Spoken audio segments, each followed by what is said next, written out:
Good morning. Good morning. It is week 13. This is the Fantasy and Frames pregame show. We are going to bring you every game from the offensive side to the IDP. Jonathan, Jorge, Nate, and a few others will join us. Stay tuned.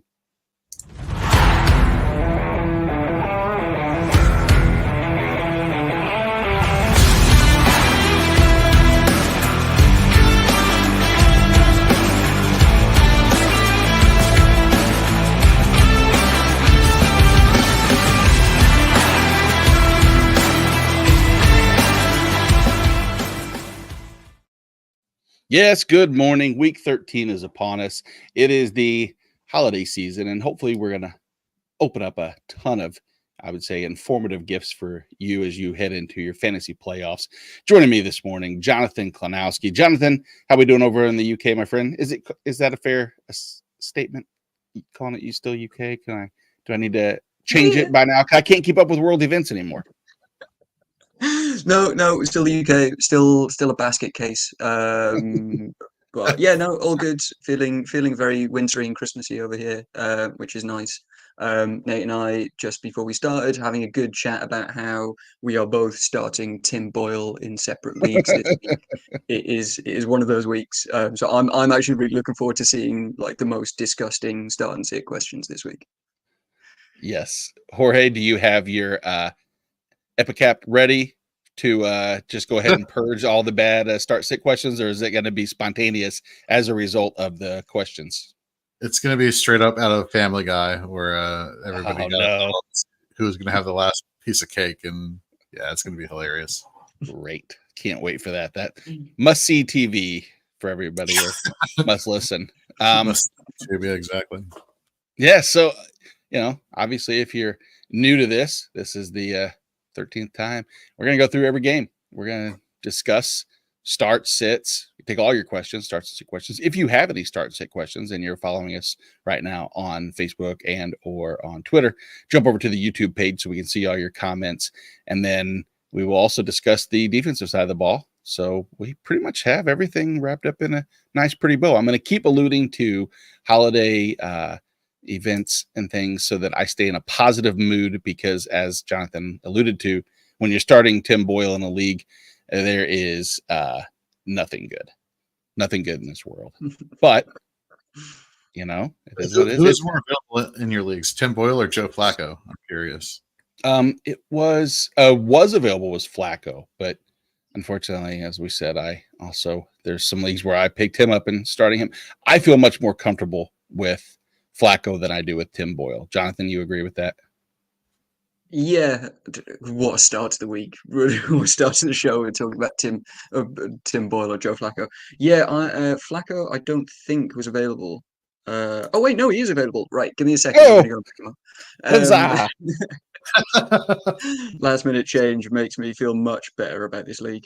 But yeah, no, I'm starting Joe Flacco in Scott Fishbowl this week and feel okay about it ish. Considering what else is available. Well, yeah, it's that kind of week. It is. You know what, though? It's not just you. It's damn near everybody. I mean, not everybody's fortunate enough to have the list of the bye weeks, which include the Ravens, the Bills, the Bears, the Raiders, the Vikings, and the Giants.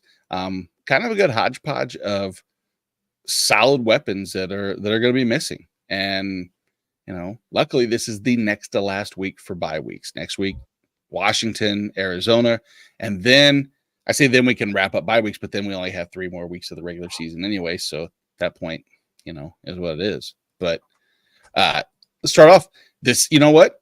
No Epicap needed for this one because that makes sense. Malcolm, good morning, by the way. Pat Freiermuth, Taysom Hill. I mean, obviously 2 scenarios that Freiermuth coming off of last week's emergence and reintroduction into that offense. I think we'll have plenty of conversations about no Matt Canada, of course. And then Taysom Hill being pretty much the only healthy player on the New Orleans Saints next to Alvin Kamara. What do you think, Jonathan? This is a really interesting one. I think I'm going Freiermuth here. I think because of that usage last week. I just think he's an every week starter from now on. There's I think, the skies are brightening around Pittsburgh. I think from London I could hear the cheers of celebration in the area when Canada left. And Pickett just seems, I think there was all that talk about him not really throwing over the middle of the field. And we saw that immediately last week, that he was much more comfortable doing that. And, 12 targets, 120 yards is just something that I want to buy into. I think with Taysom Hill, the range of outcomes there are a lot wider. And yes, there's a possibility that he scores 2 touchdowns, be it throwing them, catching them, rushing them. But I think the range of outcomes there are just a bit too scary for me. Yeah, Jorge, what do you think, man? Yeah, I think I'll lean towards Freiermuth. I know it's a 1-game sample without Matt Canada, but just the hyper targeting by Kenny Pickett was a little much to ignore. I completely agree with Jonathan. You don't know what you're getting out of Taysom Hill. If you go back and look at some of Taysom Hill's performances in the past few weeks, let me pull up the chart right now.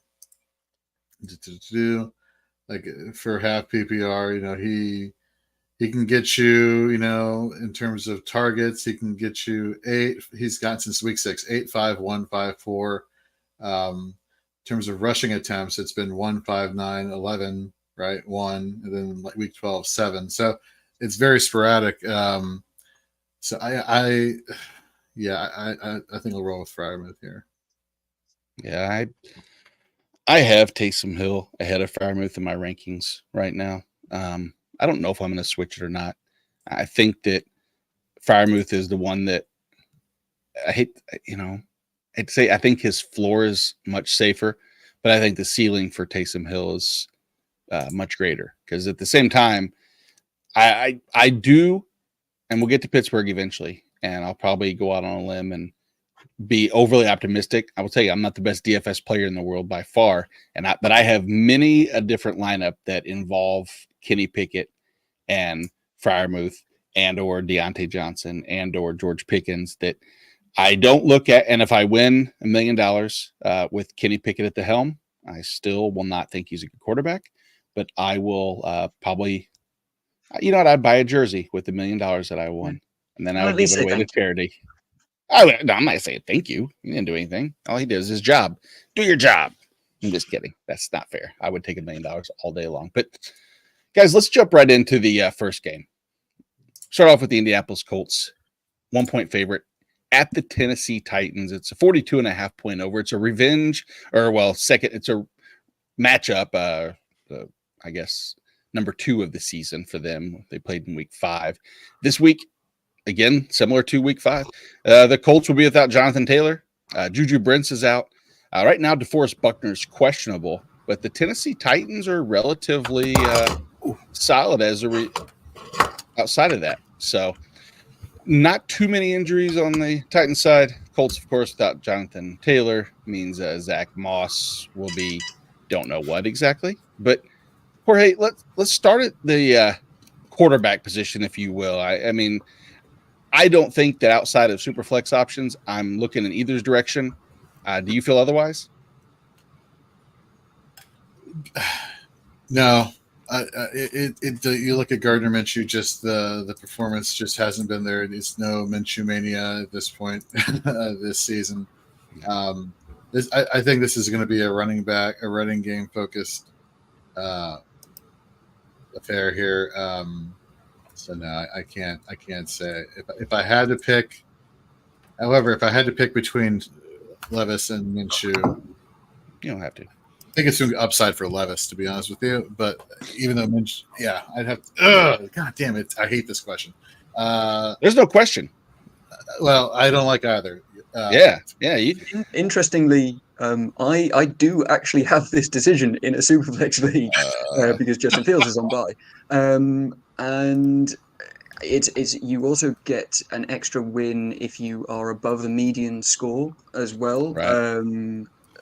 So at the moment, I have Levis because of that upside, but I don't feel good about it, and I think I'm actually starting to lean more towards Minshew. I mean, like Levis has been under 200 yards in each of the last three, I believe. It's just after that first week, he's Jonathan, kind of gone you're on in Bailey the Zappi Dobbs territory. trajectory. Yeah, I know. Yeah, I should check if he's on the waiver wire. See, the only difference between Bailey Zappi and the other two mentioned is that Zappi doesn't have a target that I would trust that could even catapult any one of those two in his the quarterback into QB2 territory. Where at least Indianapolis, Tennessee's pass defense has been bad. They lose Kevin Byard. It's not like they improved. They have Michael Pittman. Downs played excellent against Tennessee. I'm going to trust in Minshew only in Superflex just because I think Tennessee's pass D is bad enough. And like you said, Levis 12 or less in the past 4 games, basically, or 13 or less. So, yeah. Without further ado, though, welcome in 2 more of our favorite people in the world. John McGlynn and Dave Ibrahim. John, how are you this morning? Doing great. Thanks for having me on today. Oh, you're always welcome. Dave, and yourself? Looking fresh in the morning. Am I always welcome? I don't know. Who knows? Yeah. No, of course you are. It's still dark here in California, man. There's no It gets lights. dark in California? I'd assume it stayed sunlight all 24 hours a day and strippers on every corner. And yeah, I heard it was 55 degrees and there are every day, strippers all on day. every corner, obviously. yeah. With enough money, everybody's a stripper. Let's be honest. You throw enough cash this way, this show's going to get off the rails, especially with these 5 hunks. This could get a little Chippendale-esque. Not quite as sexy is the wide receiver or the quarterback options like we just talked about. But I will say one scenario that is intriguing.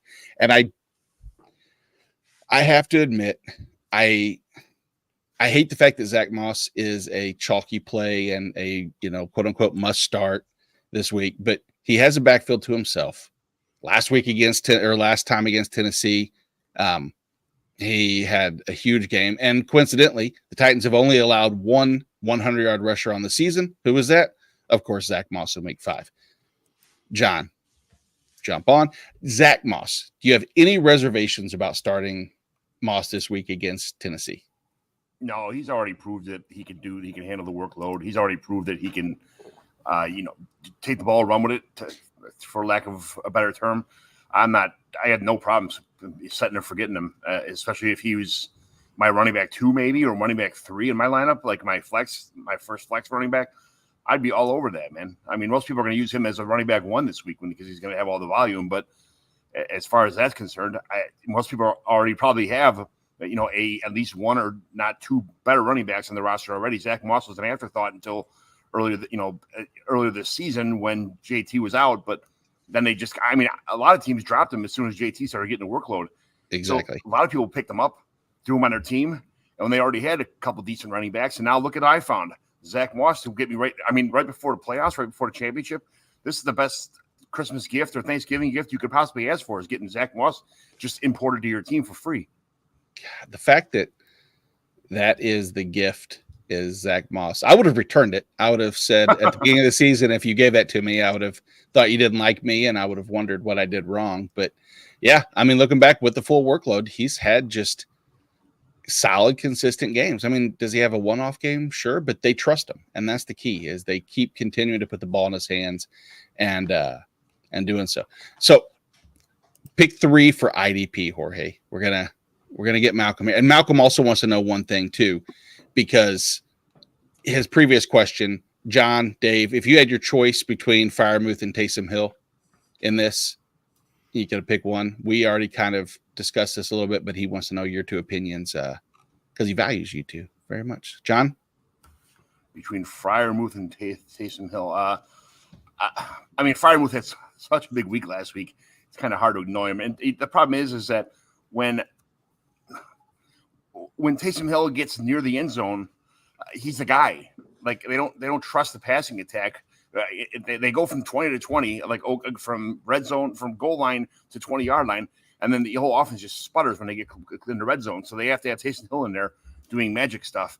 I Yeah. get it, but things are going to happen where it's not always going to be Taysom Hill, asked to save the team. So, excuse me, I'm going to go with Pat Freiermuth. I just think he's a safer of the options. If I had to choose, I'm going to go Freiermuth just because of the fact there's new offense. We saw how he's worked into this new offense, what he's capable of, and if this is just a simplistic offensive game plan, which involves getting Freiermuth the ball, then you got to do that. I'd rather have the volume and the targets and the everything than the kind of how do you call it, just random plays that Taysom Hill's going to get. Yep, Dave. Absolutely go with Freiermuth. Taysom Hill, you just cannot trust. 1 minute he'll go for 3 touchdowns and 100 yards. Next game, he's 1 catch for 10 yards. You just cannot rely on that inconsistency. Just go the Muth. Gotcha. Yep.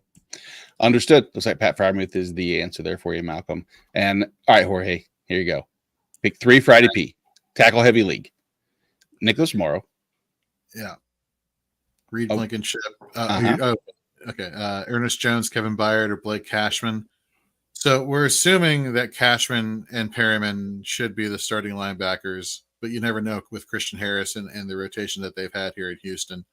But that being the case, I still think I'd roll the dice on him just because he has been playing so well and kind of just hope there that he gets the opportunity. Ernest Jones and Morrow, just give me the linebackers here. Yeah, that's where I'm rolling with.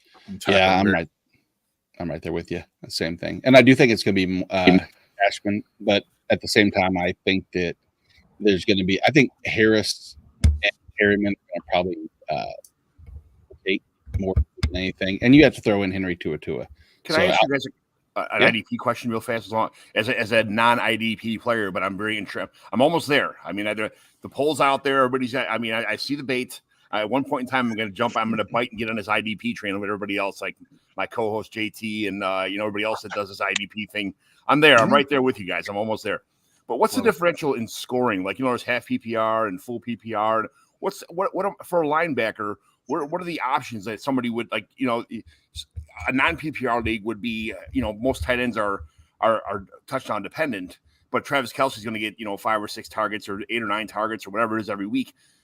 There's certain guys. What is with IDP? How would a linebacker vary in an IDP league for scoring as far as just a normal week or a guy that covers passes or just a lockdown middle linebacker that stuffs the run? What's more intriguing for a linebacker like we just talked about a second ago? Linebacker scoring in IDP. So the way my kind of rationale with that is linebackers for the most part across the majority, there's different scoring format. There's the tackle heavy leagues, which they benefit mostly, the tackles that you gain. There's big play scoring where they benefit more of like the interceptions and the sacks. And so for me, and maybe this is a simplistic way, but I think the linebackers are kind of the delta, like right in the middle, almost the median, and everybody else has a tendency to move based on the scoring. So like the defensive line and the safeties / defensive backs have more value in some of the bigger plays. So they normalize and they kind of keep up because if it's a tackle heavy league, your linebackers are going to outscore everybody 2-1. And that's probably not a fair ratio, but it's somewhere along those lines. But in the bigger plays, the other players tend to creep in. It's almost like you go into from a standard league. Let's say standard league, obviously the running backs were going to be the guys. And then when you introduced half point PPR, now the receiving running backs gain some value, but the receivers gain more value. Then you went full PPR, and then the receivers started to trickle into and gaining that similar edge. That's the way I look at it. And I know there's varying opinions, but I don't think that no matter what type of league you're in, the linebackers for the most part change drastically. I think the other positions change more drastically, if that's a fair way of explaining it. Jorge, I'll ask your opinion. Make sure that I'm not giving bad advice as far as you're concerned. No, I think you're spot on. Linebackers are basically, regardless of format, they're kind of the players that help establish your floor for the week, depending if you're playing multiple IDP options, right? So, scoring settings obviously play a huge role, but again, you have to look at, if you're getting 5 points for a sack or 5 points for interception.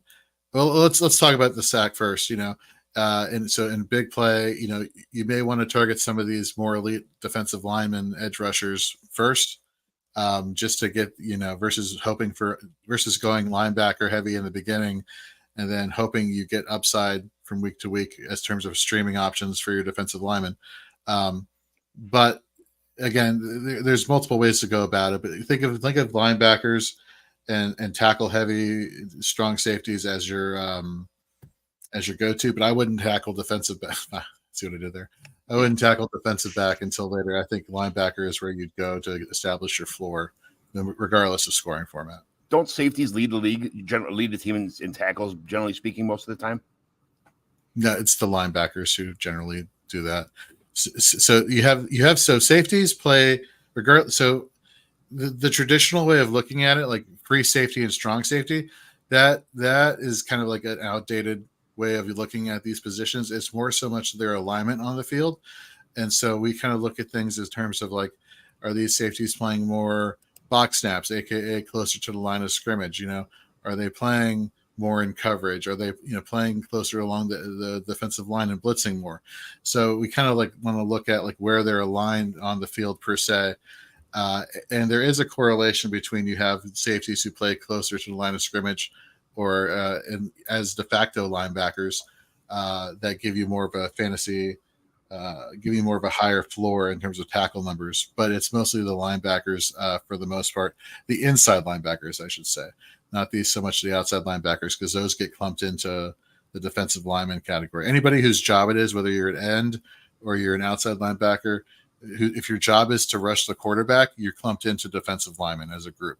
And then you have the inside linebackers who are more of who play some coverage and some play the run more often than not. So that's where you get the value right there for the linebackers. Could you play like team defense like an IDP? I guess have just linebackers as a position, because then I guess not like individual players. I guess but it is IDP, but could you you have defensive linemen and then linebackers and then defensive backs? So if you would play like a 3-4 defense, you'd almost be cheating by having 6 linebackers on the field instead of a 4-3 where you'd only have 2 tackles and 2 ends and 3 linebackers kind of thing. Yeah, that kind of answers that for yourself, because that is one of the problems that people have is there's no traditional base defense anymore, and so there's a lot of conversation about who's considered a linebacker, who's considered a defensive end. We will save that conversation for another time, because that opens up a whole nother can of worms that can be another 3-hour show, I promise. Sorry for throwing a stick in the spoke. No. I am always going to entertain, but I also know how much me and Jorge can go on, and I don't think that's necessarily the right. We would keep casting out lines and trying to catch the fish, and we know we got something out there that you like. And so you're nibbling, and we'll keep throwing that out there. But for right now, I want to see what you guys have to nibble on this delicious treat of Gardner Minshew, Kenny Pickett, or Derek Carr. Dave. Ooh, delicious. Num, num. Can't The trust leftovers from Derek Carr. Gun to my head, I'm going with Minshew. He likes to throw the ball, so I'm going to go with a pocket QB. The bigger question is Jonathan Taylor. We just all got that notice that he's out now 3 to 5 weeks. Are you dropping Jonathan Taylor? Man, 3. I mean, 3 to 5. Come on, man. You got to drop him, right? Who would you pick up off waivers right now, right? That could potentially give you upside in 3 to 5 weeks, in 3 weeks at least. Ezekiel Elliott? Stop it. No, Really? Come on. You drop the potential for Jonathan Taylor coming back just so you could have Ezekiel Elliott? he would have dropped Jonathan Taylor 5 weeks ago for Zeke Elliott. Let's be honest. That's not. You want to talk about a bait? That's bait. That's that Tom Hardy meme or whatever. So yeah. Let's say he comes back in 3 weeks. It's week 16. You're in championship week or semifinals. Are you firing up JT after thumb surgery? He didn't blow his knee out. He hurt his thumb. So it's not. If he came back and he was able to hold the ball, they're going to give him the workload because at that point in time they're in a playoff push also. And to final, like why I would probably hold, because those two matchups, week 16 and 17, Atlanta in Vegas. So two matchups that you really could theoretically feel comfortable throwing him back in. But yeah, I agree there. So we have one for Minshew. Is anybody on Pickett? Actually, let's do this. Anybody on Carr? I'm on Team Pickett here. Actually, I'm on Pickett as well. Pickett. Yeah, but I like Minshew. I don't hate it. Right. I think they're very close between the two. But I think what we saw from last week and against that Cardinals team as well, that just seemed to be kind of that defense isn't good. I think I think Pickett could be in for a good game today. But I think it's close between those two. Well, so sticking back to the Indianapolis Tennessee game, on the Tennessee side, Derrick Henry. We've been waiting for him to get let loose, if you will. Really on the season, we've only seen 3 games with 20-plus rushing attempts. Last time against Indianapolis, he had 13 carries for 43 yards. Do we see? I mean, it's getting colder. We know that's when Derrick Henry starts to really show out. Jonathan, are we comfortable? Do you think? I guess is Derrick Henry going to have that 20-plus touch game or 20-plus carry game where we can rely on him to be that RB1, or is he still more in that little volatile area for you? I was just having a quick look at his usage. There are far fewer games than in previous seasons where he's seeing 20-plus touches. We are kind of getting into Derrick Henry's season. Look, I think he's a pretty solid kind of what sort of lower end RB1, well RB2, high end RB2 ish. I think you have full confidence in him this week, and kind of with a rookie quarterback, it's what they should be doing. They should be leaning on Derrick Henry, and then all the play action that comes around from that. But yeah, it'll help Levis. It's all it's to be honest, it is now so much more game script dependent than it has been in previous years. Since they've taken, with Tyjae Spears, we've seen his usage increase. So that's the only thing that kind of worries me over the next few weeks, is that if they are in a negative game script, it's not like they're just using Derrick Henry to try and get out of it. They do have another option there as well in Spears, who has been being used in the passing game.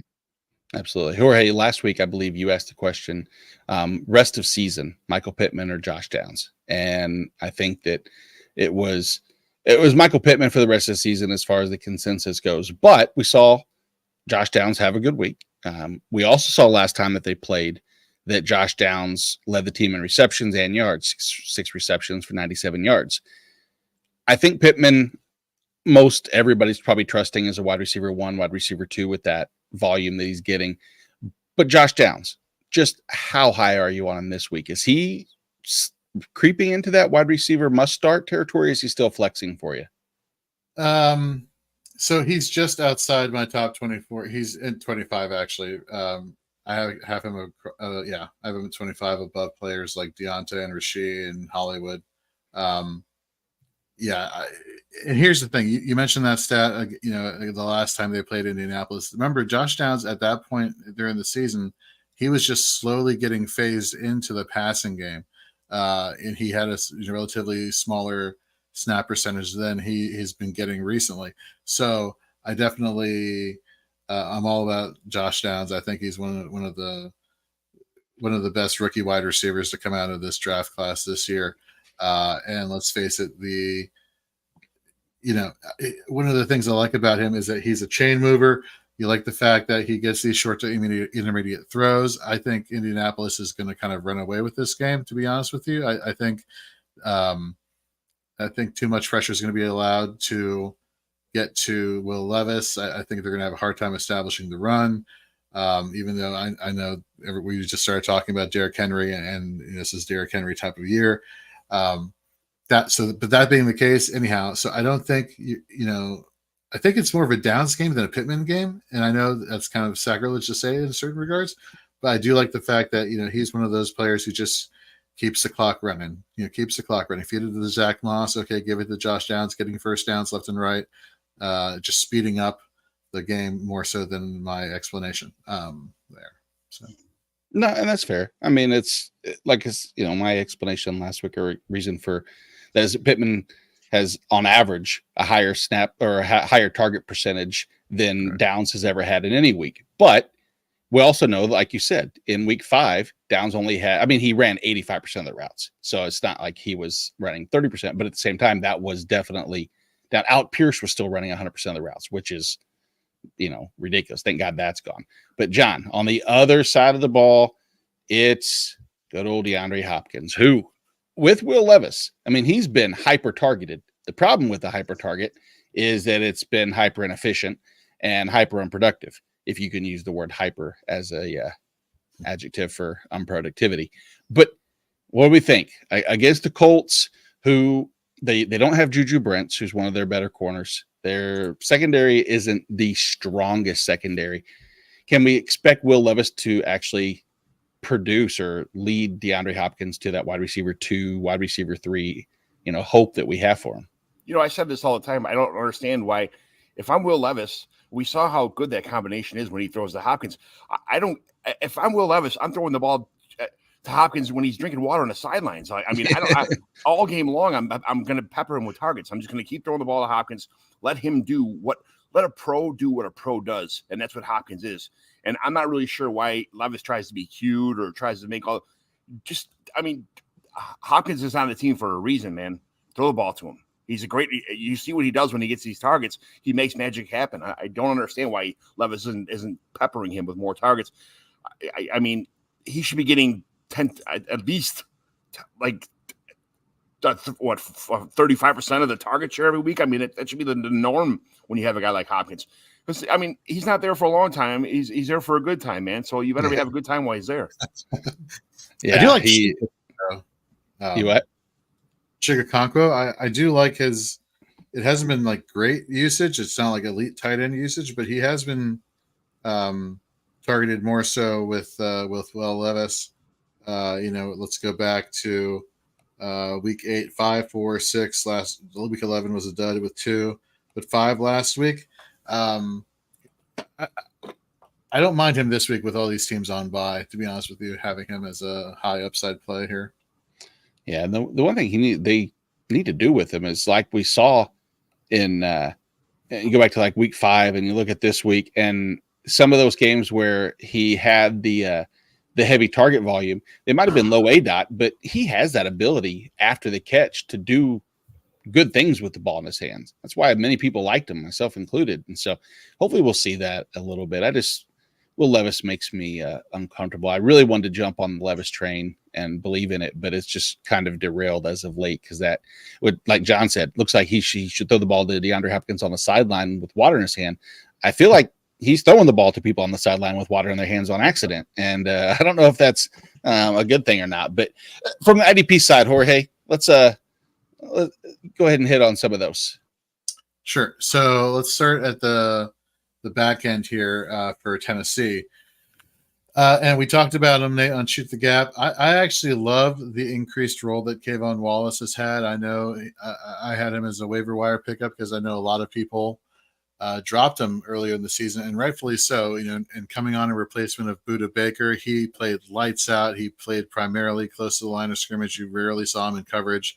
To John's point earlier, what we were talking about for IDP, getting those box snaps, getting those heavy tackle numbers for a defensive back / safety was fantastic. And then Budda Baker comes back, and then 2 days later, the Cardinals cut him, and he goes through waivers, and then he signs with Tennessee. The Kevin Byard trade, Elijah Molden, Roger McCreary. I mean, you just don't know who's doing what. And then the past couple of weeks, Kayvon Wallace has been kind of getting back to playing those high tackle numbers. I love it. I would not be afraid to start him this week. Julian Blackman, then of course you have Azeez Al-Shaair, the linebacker there. I'm sorry. Then we'll go to Zaire Franklin, at linebacker for the Colts. Even EJ Speed, we saw the snap usage go up, last week a lot. I don't know if I'm starting EJ Speed, but it's definitely somebody that I'm paying attention to as we head towards the fantasy playoffs. Just in terms of production. Yeah, it makes sense. I think that the volume might not be there. That's the only concern I have with EJ Speed. Don't know if the volume for either of these teams Yet the implied point total is high enough that I think that they don't think either defense is going to necessarily slow the opposing teams down. I do want to see the matchup I kind of like is Samson Ebukam. Him and Kwity Paye, but more Ebukam in one of those in really like deeper leagues where you need somebody, because Tennessee's offensive line has been so bad that I love that. And DeForest Buckner from the interior. It's going to be a good battle. Two defensive tackles. If you're wanting to watch good football from the defensive tackle side, two of the big guys in Jeffrey Simmons and DeForest Buckner, really good matchup to watch for true football. I would say, I don't say true football fans. That's not nice to say, but for people that just want to watch the actual football game.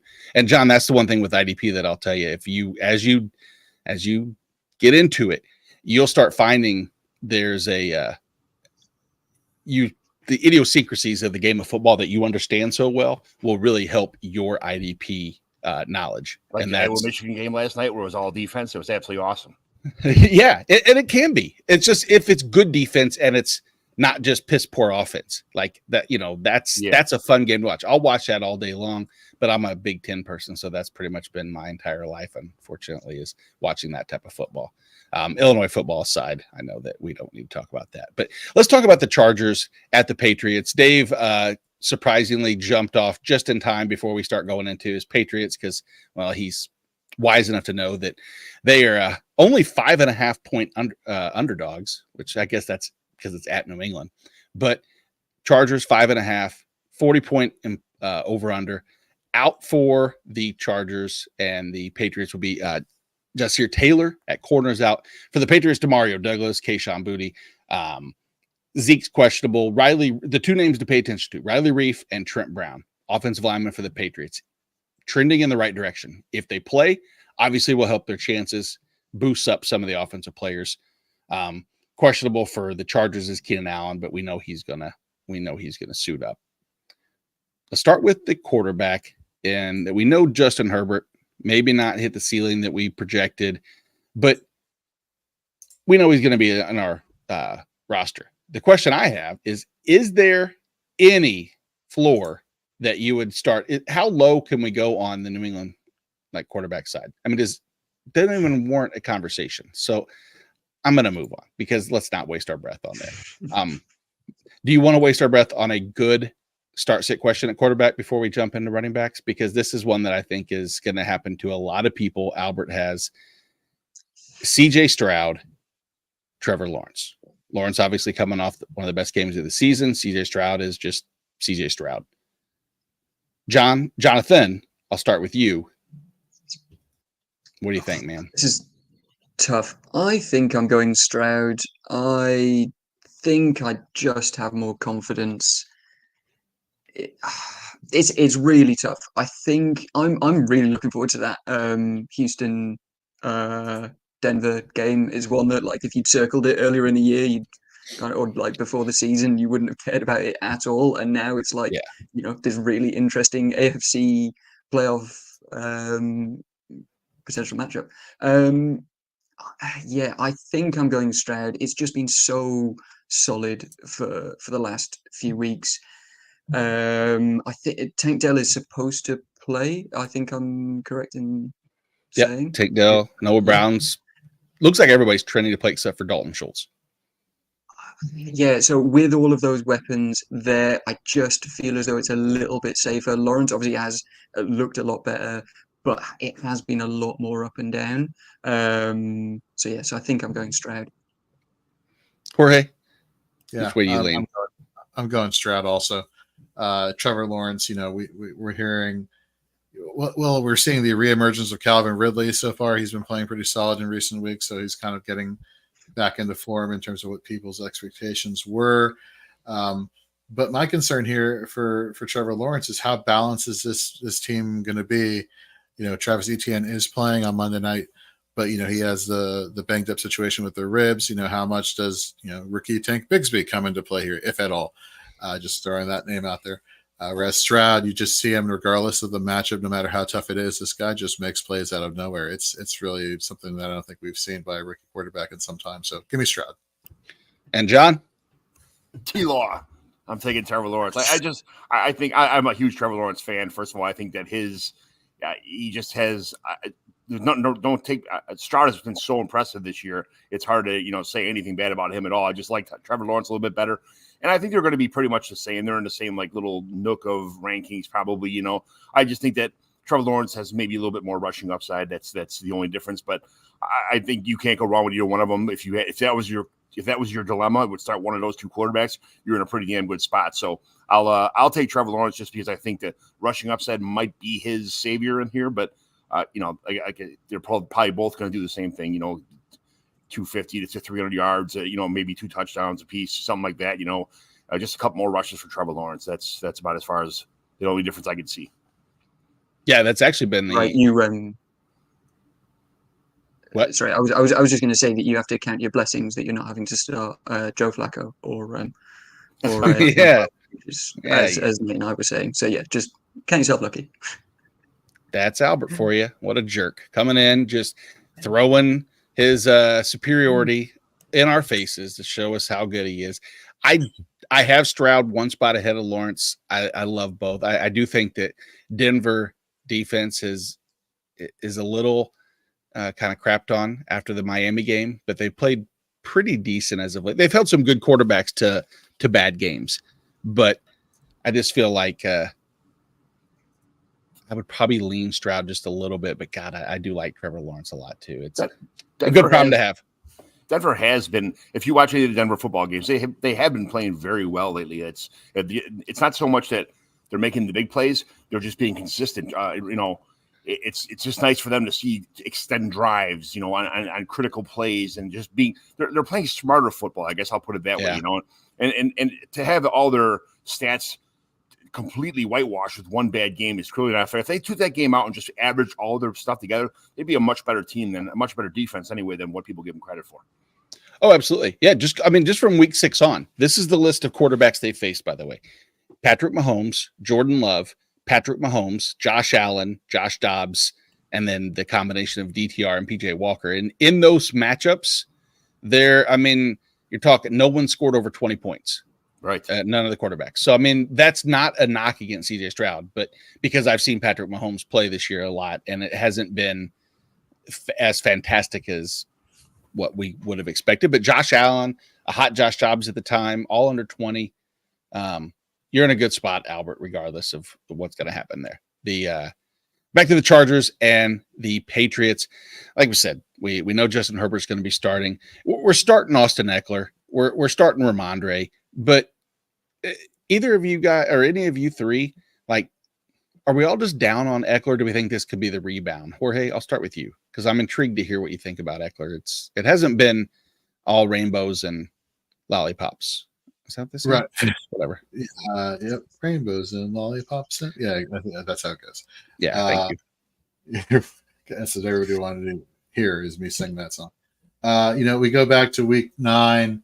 Austin Eckler, in terms of fantasy points per game since week. Oh, sorry, I'm looking at the wrong sheet. Let me not say that right now. It's not been looking good. Our own Erica Brown did a dynasty video the other day, which you can find on TikTok as well as read her article over at Fantasy and Frames, where she was talking about now's the time to sell Eckler, let him have a big game, and then sell him. Just the underperforming has been not good.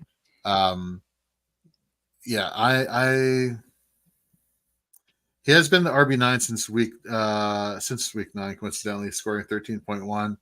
But you look at Bill Belichick, his propensity to take the best guy away. It's a tough one because who's the best player? Is it Austin Eckler or is it Keenan Allen? I think it's Keenan Allen. So they may try and take away Keenan Allen, and therefore there's only a limited amount of people that you can have to cover Austin Eckler. But just the efficiency hasn't been there. And the fact that Josh Kelly is taking some snaps away, that's a little concerning. So I think you should temper expectations for Austin Eckler this week. I don't think Austin Eckler is 100% healthy yet. And that's my 2 cents. I think that he's just playing through a lot, and I don't think he's able to really recover because they need him since he's come back, they keep wanting to be productive. And we said their construct is a wonky one at best. We talked about the wide receiver, a lack thereof. Keenan Allen's the number 1. John, outside of Keenan Allen, outside of every player on both teams. Is there a pass catcher that you feel comfortable putting into your lineup that's not named Keenan Allen on either side of the ball? You're muted. Oh, all right. No, I'm not. I feel that Herbert is not like. I get that people love Justin Herbert and he is a good fantasy quarterback, but he's not. I don't like watching Justin Herbert play football. I just don't. I don't like it. He's not my type of like quarterback. I guess everybody has a type. Like a blonde or a brunette, whatever quarterback that throws, pocket guy, running quarterback. He's just not my guy. I don't think that there is a situation in the Chargers receiving core either besides Keenan Allen. That's why he's getting peppered with 800 targets a game, because I don't think they have many more options. So no, I don't. And as far as Eckler's concerned, we talked about that before. Last year, before the season started, I was in Nick Scritt's garage. We were all drinking beers, watching the game, and somebody had said like Keenan or Eckler is going to be a top 5 running back last year. And I'm like, dude, I'll take that bet. I'll bet you a jersey for that. There's no way that's going to happen. Top 5. And he ended up being like the running back 1 or 2 last year. I forgot. It was right there. I'm like, so I had to buy a jersey. And I was out on him last year, and he proved me wrong. This year, he just looks like he's getting old. I mean, wearing down. I know he had the injury and stuff like that. It's really hard for running backs to come back from low body injuries, things like that. But I just don't see it. I don't know if you guys want it real fast. We had a trade in my league that just happened 2 days ago. DK Metcalf and Kenneth Walker for a late first. I'm sorry, DK Metcalf, Kenneth Walker, a late first and a late second from 2024 for Tyreek Hill and Austin Eckler. So I'm not sure if that says a lot about what people think about Eckler or what people value Eckler for. But I mean, I'm taking the first, second, Metcalf and Walker because Hill's only got a year or 2 left. His whole game is built on speed. It's all it takes for him to tweak an ankle one time, which we've seen him. I mean, he's like almost like robotic with his injuries. He seems to pull a hamstring or an ankle, and then 2 plays later, he's back on the field and catching an 85-yard touchdown. It's unbelievable. But Eckler, I just feel like he's at the twilight of his career right now. He's on this is a 1-year contract, right? He's on right now. Yeah, pretty much. So I mean, I think they just did like the hey, you're a social media guy. We're going to use you as much as we possibly can. We're gonna throw some money at you, but this is probably the honeymoon's over as soon as this year's over, buddy. So go figure it out. And to get Metcalf, Walker, a first and a second. I understand you're pretty much paying for Tyreek Hill in the receiving core, but I would just keep all those assets instead of getting Eckler and Tyreek Hill. It's a win now team, I guess, but I don't want nothing to do with Eckler on my dynasty team right now. No, and Tyreek has even mentioned in conversations that there's a chance that he could be done, like you said, a couple years left. He's making that known now that he's getting into the twilight and he's wanting to spend time outside of the game of football. And those, when you hear those words, for me, if I can get a first for it, I know that sometimes it's just talk. But where there's smoke, there is fire. Speaking of fire, we have a fire guest we have a family member jumping in. That's the man, Gator J. Gator, how we doing this morning? Good, fellas. How are we doing? A little rainy here. Still, it's been raining for like 4 days, it seems like. But it is what it is. I am doing good. How's everybody else doing? Not as good as your bets are, man. Wow, I mean, Yeah. Hey, as they say, even a blind squirrel finds a nut. And that is true. And that's maybe one of the Chargers wide receiver or the Patriots wide receiver will be that blind squirrel, and they'll find a nut in the form of a touchdown. Nate, but I am not banging. I do want to jump in here because there is one person that because of the multitude of buys that we have this week. Devontae Parker? No. Jalen Guyton. He's been 80% snap share over the last 2 weeks, and he's getting targets. 5 targets. Last week, he only caught 1 of them. But listen, somebody that is getting 80% snap share, getting the opportunity. We know this Chargers team loves to pass the ball. Yep. And if he's the only other option, I mean, with all these buys this week, he may be somebody you probably get him off your waiver wire right now. So Gator, in most leagues, I intentionally did not bring him up because in the Kings Classic, it's a 14-team league with multiple players. I picked up Jalen Guyton yesterday to start because I had some some rough spots. So yes, he is there. I didn't want to jinx it. Thank you for doing that. That means 5 targets, 1 catch, 4 yards incoming. Congratulations, Jalen Guyton. You're helping and I'm staying out of last place in the King class. I promised that with if that 1 catch is a touchdown, you're welcome. Hey, there we go. That's all right. I will. And given your bets, like John said, they've been pretty hot. Let's stay hot with the question from Eric. Eric, good morning. Needs 2. Breece Hall, DeAndre Swift, Ramondre, Jerome Ford, Devin Singletary. Need 2. Full point PPR, we'll assume. I'm going to go with that. John, give me 1. Stevenson. Right from the get-go, Yep, I like it. Ramondre. He's going to get, because of the fact they have such a lack of a passing attack, it's going to be defense and run the ball, and defense and run the ball. And Steven gets all the a lot of the PPR work, most of the PPR work out of the backfield too. So a lot of these other guys are splitting carries, like Hall, Swift, Ford. I love Jerome Ford. I loved him coming out of college. Everybody, was like MF and the guy, and I love Jerome Ford. But I just think if I'm starting one, the go-to one that just glares is Ramondre Stevenson right in my eyes right from the get-go. Well, Eric says, Nate, you don't know Jack. It is the exact opposite of a PPR league. It is a standard league. Does that change, Stevenson? What are you saying? What are you raising your fit? Are you old, grumpy old man up there saying, I like standard? I'm not knocking it. But yes, Lord. Standard was cool in 1992 when I started playing, yeah. No, I'm not going to knock standard leagues nearly. I don't play in any anymore, but I respect it's hard because the content out there is not standard driven. Most people avoid it, and it's not as easy to get some of these. But we know what that means. Jonathan, Ramondre Stevenson. John has his 1. Can I just say real fast, like receiving yards, I get you the same points as rushing yards. So if you're getting receptions out of the backfield and you're getting receptions it's every 10 yards for a rushing first down or a rushing a point, and it's every 10 yards for a receiving point too. So if I got a running back who's getting all the carries and getting receptions out of the backfield, even if it's not PPR, you're still racking up those points with him being involved in the offense. So correct. Yeah. The only person that really changed of this list for me might be, I don't even know, man. That's tough to say who, because I'm looking at a hyper targeted, inefficient running back that I think loses value. And none of those 5 are really super inefficient with the ball in their hands. So Jonathan, what do you think? I agree with Stevenson. I think the other one that I'm going for is Breece Hall. I think just because I think the Jets are going to, that's what their game plan is going to be. It's going to be Breece Hall. He has the ability to, to score from anywhere on the field as well. We've seen that. And yeah, I just think he has higher upside than all of the others. I do like Swift, but if it's standard, then we know that Jalen Hurts is going to have a lot of work around the goal line. So yes, I think I'm going Hall.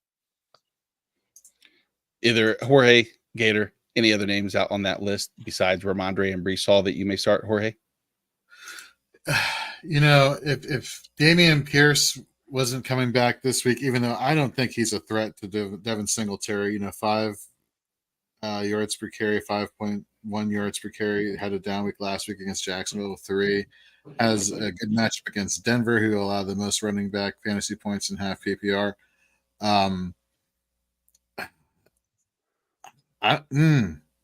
You know what?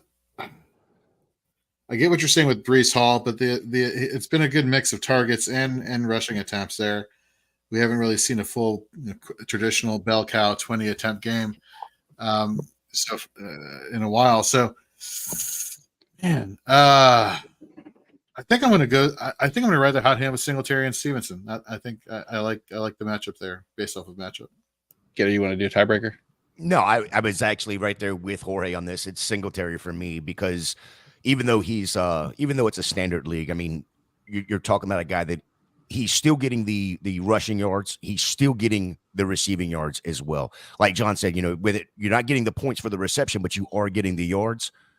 Going up against Denver, I mean, it's just, yeah, they've gotten better against the rush, but golly, it's still, you look at that team, they give up a ton on the ground. So, and CJ Stroud just loves him some Singletary. So give me a Singletary, and it would be Singletary and Stevenson for me. There we go. All right, let's get back to the Chargers and Patriots. The IDP side, where I have two players in that I really want to go back, and we said earlier, Trent Brown, Riley Reef. If they return, I think that downplays a little bit of Khalil Mack and Tuli Tuipulotu, but if one or two of the out, I'm moving up. Kenneth Murray, Eric Kendricks, I think are both really good plays. New England gives up a ton of points to the linebacker position.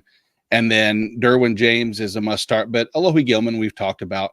He's really been fantastic over the last couple of weeks. The Patriots are limited offensively. I don't like Gilman this week. I still think Derwin James is a play, but that Patriots offense, I just don't think can support multiple IDP options at defensive back. Which Patriots players are you leaning on? Keep it short and sweet. Just say, yeah. I would love Kyle Duggar, but just the performance just hasn't been there. Yeah. I'm not rolling with any Pats this week on defense. Maybe Juwan Bentley. Maybe. That's about it. All right. Let's go to Detroit at New Orleans. Detroit 4-point favorites. 47-point implied point total. This should be what appears to be a high-scoring game. I don't know how they expect New Orleans to score that many points with only a 4-point spread, but, I don't make the odds. Vegas is smarter than I am. The players who are out, Pete Werner is out at linebacker for New Orleans, Rashid Shaheed for New Orleans, Marcus May for New Orleans, and Kendre Miller for New Orleans. Another player to pay attention to is Cameron Jordan, who didn't practice on yesterday for New Orleans. And for Detroit, we know Alex Anzalone is out. Gator, Jared Goff. He's been the QB 10 over the past 3 weeks. New Orleans has allowed a top 12 production to quarterbacks over the past month. Seems like a good matchup. Are you rolling into a must-win situation with Jared Goff as your quarterback? I mean, it's week 13. You have 6 buys. You've got Josh Allen that's on a bye. I mean, I don't know that there is a better option. Yes, I understand Lattimore is supposed to be back or whatever, but look, you've got Amon-Ra, you've got Gibbs, the weaponry that Goff has. I think you have to plug him in. When I'm looking at these options where I have to make a decision, I always jump over like DK. Let's see what the line is, what the sports books are looking at, and right now they're looking at 260 through the air for Jared Goff. I mean, if I can get 260 in a bye week where I don't have probably my starting quarterback with six buys, I think you have to start Goff. Oh, yeah, no doubt. Golf or Kyler Murray? That's Goff. Okay. There's more weapons there. There's more weapons in Arizona. There is so many issues in Arizona with the wide receiver position. You look at who is Hollywood playing? If you having to start Dortch is, you know what I mean? Right. Hey, get off my guy, man. Well, no, but the options that he has, Kyler has, compared to what the options are that Goff has is, to me, that's where you gotta look at those and make that decision from there. And so for me, it's Jared Goff. Yeah, and on the opposite side of that, I mean, Derek Carr, without Michael Thomas, without Rashid Shaheed, a banged-up Chris Olave, pretty much it's Taysom Hill. We know Alvin Kamara and A.T. Perry. I don't see any situation anybody starting Derek Carr, even in a six bye game. But at running back, I just said Alvin Kamara. Many are predicting a huge, massive week. But Detroit is really, really good against the running back position. Jonathan, I know we're starting Alvin Kamara, but are we tempering expectations? I'd feel okay about it because of the injuries to the pass catchers, and we know that receiving floor is always going to be there with Kamara. So he might not get it done on the ground, but I think we can have confidence that his usage and production should be okay because of the receiving work. Yeah, John, any reservations starting David Montgomery? I know the foot had been an issue. He still should be good to go. New Orleans has allowed the 7th most points to the running back position over the past month. David Montgomery and Jahmyr Gibbs both good to go in your lineups. Yeah, they're both if you had them, you're playing them kind of deal. I'm like that. I have last couple of days I've been having these conversations about, does everybody have a feel like that Detroit is kind of being figured out right now, or there's some kind of clog in the offense? Like maybe Jameson Williams kind of being forced in the lineup right now is throwing things off a little bit, or somebody has figured out the offensive system, or they figured out Jared Goff's tendencies or something like that. Because I mean, the schedule's been what it is, but it just seems like there's like they're not running on rocket fuel anymore. They're, it's like they have like low grade gasoline in the tank right now, kind of thing. Yeah, I mean, Jorge, that leads kind of right into the next question. Real honestly, is it that a result of them figuring it out, or is it that they don't have they have Amon-Ra, we know that, and then we know Sam Laporta, but is there anybody else on that offense at the wide receiver position or in pass catchers that even concerns you, or that other teams should be scheming against? Well, I think how do I phrase this? They were having great success through the air earlier on in the season, but part of me wonders whether or not we're seeing what Detroit is. They're the two running backs in Montgomery and Jahmyr Gibbs, and it's almost like they've kind of taken the ball a little bit out of Jared Goff's hands and they put it into the running back here, and they kind of been playing with the run, playing it kind of safer in that regard. But we've seen Jared Goff in the past few weeks, turn the ball over more so than he had for a good long stretch of playing time. I'm wondering whether or not it's so much the offense or is the defense playing worse and putting more pressure on the offense, and they are not able to execute the game plan of keeping this on the ground type of situation. And the fact that they can't find anybody else besides Amon-Ra and Laporta is kind of concerning. Jameson Williams, I have zero faith in. He's a good boom play, more bust than boom. But Reynolds, I really thought he would be a lot more involved in this offense, but hasn't been. Yeah. So it's tough. It's tough. Well, you touched on a good point. The Detroit Lions defense as a whole ranked near the bottom in turnover percentage, expected points prevented by the defense. They're near the bottom as far as that goes as well. So their defense has not been helping that offense whatsoever. But on speaking of the Detroit defense, what's the Detroit defense going to do, Gator, against the Saints tight ends? What we saw last week is this. We know that Taysom Hill is that kind of that sexy play. John said it exactly right. In between the 20s, Taysom Hill is just he's the magician getting ready to come on stage, as he said. They're doing the showman dance and the girls are dancing, and then they bring out the great whatever his nickname should be. And then he comes out and voila, he makes a pigeon out of a butthole and all of a sudden gets in the end zone. And so Juwan Johnson, though, came in and played 85% of the snaps, or ran, had 20% target rate. He was a highly, I'd say, sought after tight end preseason going into the drafts. Do you think that they can actually support two tight ends this week, given the situation? No. It's again, I lean back onto the sports book and what they look at. Here's a funny thing for you. How about there is no prop for Derek Carr passing? Nothing. There is no prop for Alvin Kamara receiving. Mm-hmm.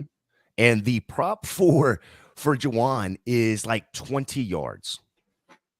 It's interesting to me going up against, a defense in Detroit that has been gashed through the air here lately.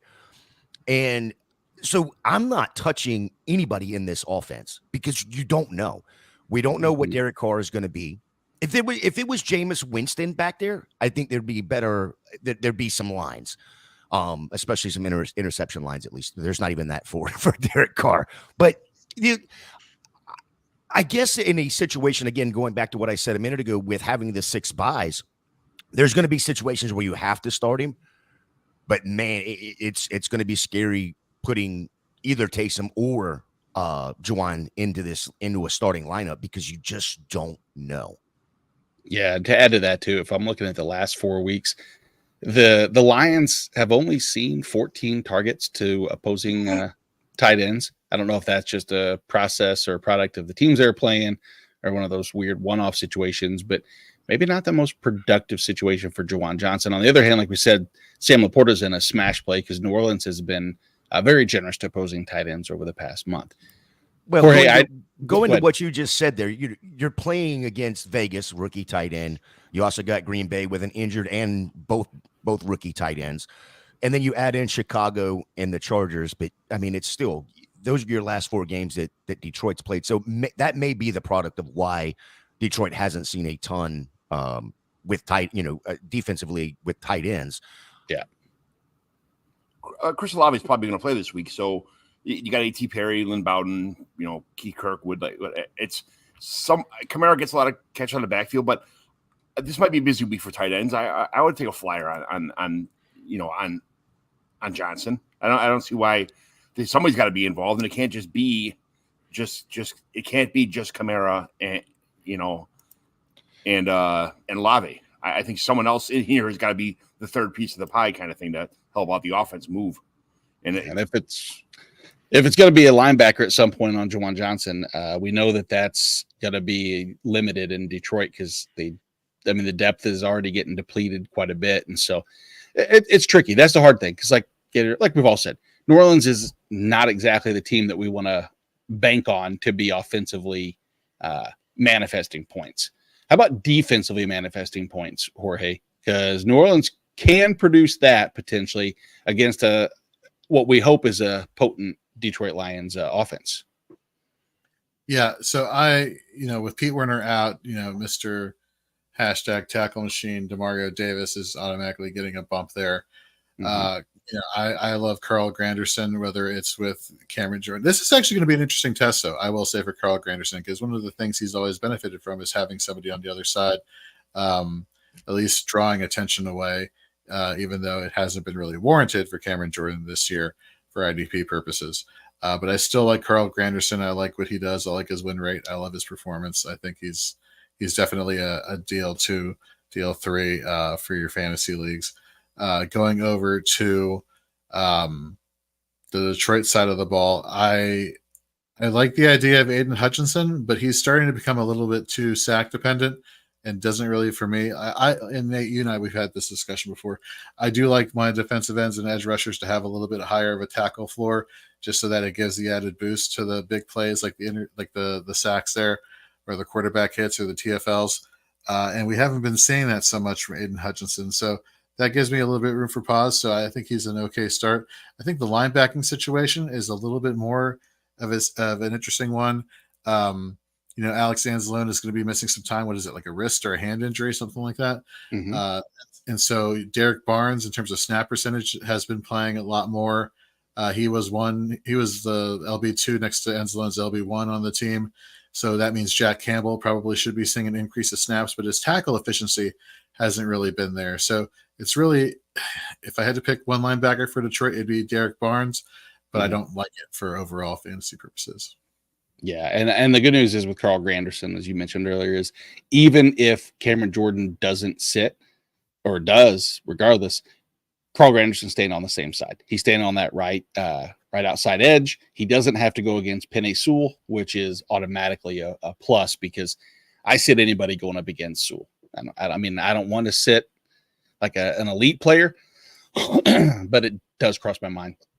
So the next game on the docket, the Atlanta Falcons at the New York Jets. That's the next game. The next game after that is Arizona and Pittsburgh. It's not quite so bad, but it's not quite so good, because Jonathan, I'm going to go there, since you might not have to watch. You'll watch some of this game. What do you expect? Will Arthur Smith finally, you might go to bed before this game is starting, or I don't blame you if I wouldn't. It starts at 6 o'clock. I'm not child. Well, I mean, compared to our ages, kind of are. We're at least the bottom row of, and myself, we're all old. But no, is Arthur Smith finally coming to his senses? Is this something that we can collectively agree on, that, all right, we know the corner has turned, or is this going to be, he's going to play that magician role and turn our hopes into that pigeon? He's getting there. He's improving. I don't think we should have full faith yet, but at least in terms of Bijan Robinson, then yes, the tide has turned. I think we can have full faith ish because it's Arthur Smith. I don't think we can kind of fully get there, but what has it been? Kind of at least 90 rushing yards in each of the last two. Pretty sure it's been. I think he's finished top 10 in each of the last two as well. So yeah, I think he's been fully unleashed. So yeah, I think that at least should give us confidence. In terms of Pitts, London, I don't think we can get there just because of the quarterback situation. But at least for Bijan, I think we can have faith. Gotcha, John. Like he just alluded to, Bijan. Will this be 3 straight RB1 weeks in a row for him? I think it's out of necessity. It's going to have to be because you're not passing on the Jets. Like, it's not going to happen. So the Jets can be run on, though. That's one thing they can be. They're vulnerable to the run. So I think if the game, if you're winning and Bijan's moving, I don't know how you have to almost do the best you possibly can to mess up the game plan to start messing around with the running back situation. If it's working, man, you guys just keep going. That's the only way to beat the Jets is to run it down their throat. They don't score that often. So if you can get the ball and make them pass, which you're not very good at passing, especially because the quarterback carousel over there is just not working. I think out of necessity they're going to, and hopefully it'll start the new trend of Bijan getting the ball all the time because that's winning games. But I just don't put Algier in all the time. You know, if you, no. It drives me mad to see that kind of stuff when Bijan's cooking and they start messing with the running back rotation. I can understand you got to take a guy out to get a puff once in a while, you know, get a breath, take a breather, whatever. But man, you just got to go with what got you there, kind of thing, you know. Yep, exactly. The on the other side of the ball, Jorge, Breece Hall. We know earlier we said that people were going to pick Breece Hall in a start-sit situation, but is this? I mean, this offensive line, just this team in general. Optimism or pessimism towards Breece Hall this week? It's always going to be pessimism with this offensive line with Breece Hall. You just can't trust it. Although he has been getting targeted in the receiving game to kind of help in that regard, but it's just a cluster. You know what? They're on offense. To trust anybody, I don't trust anybody on the Jets on offense. Do I have to play out of necessity? That's a different situation. For me. Yeah.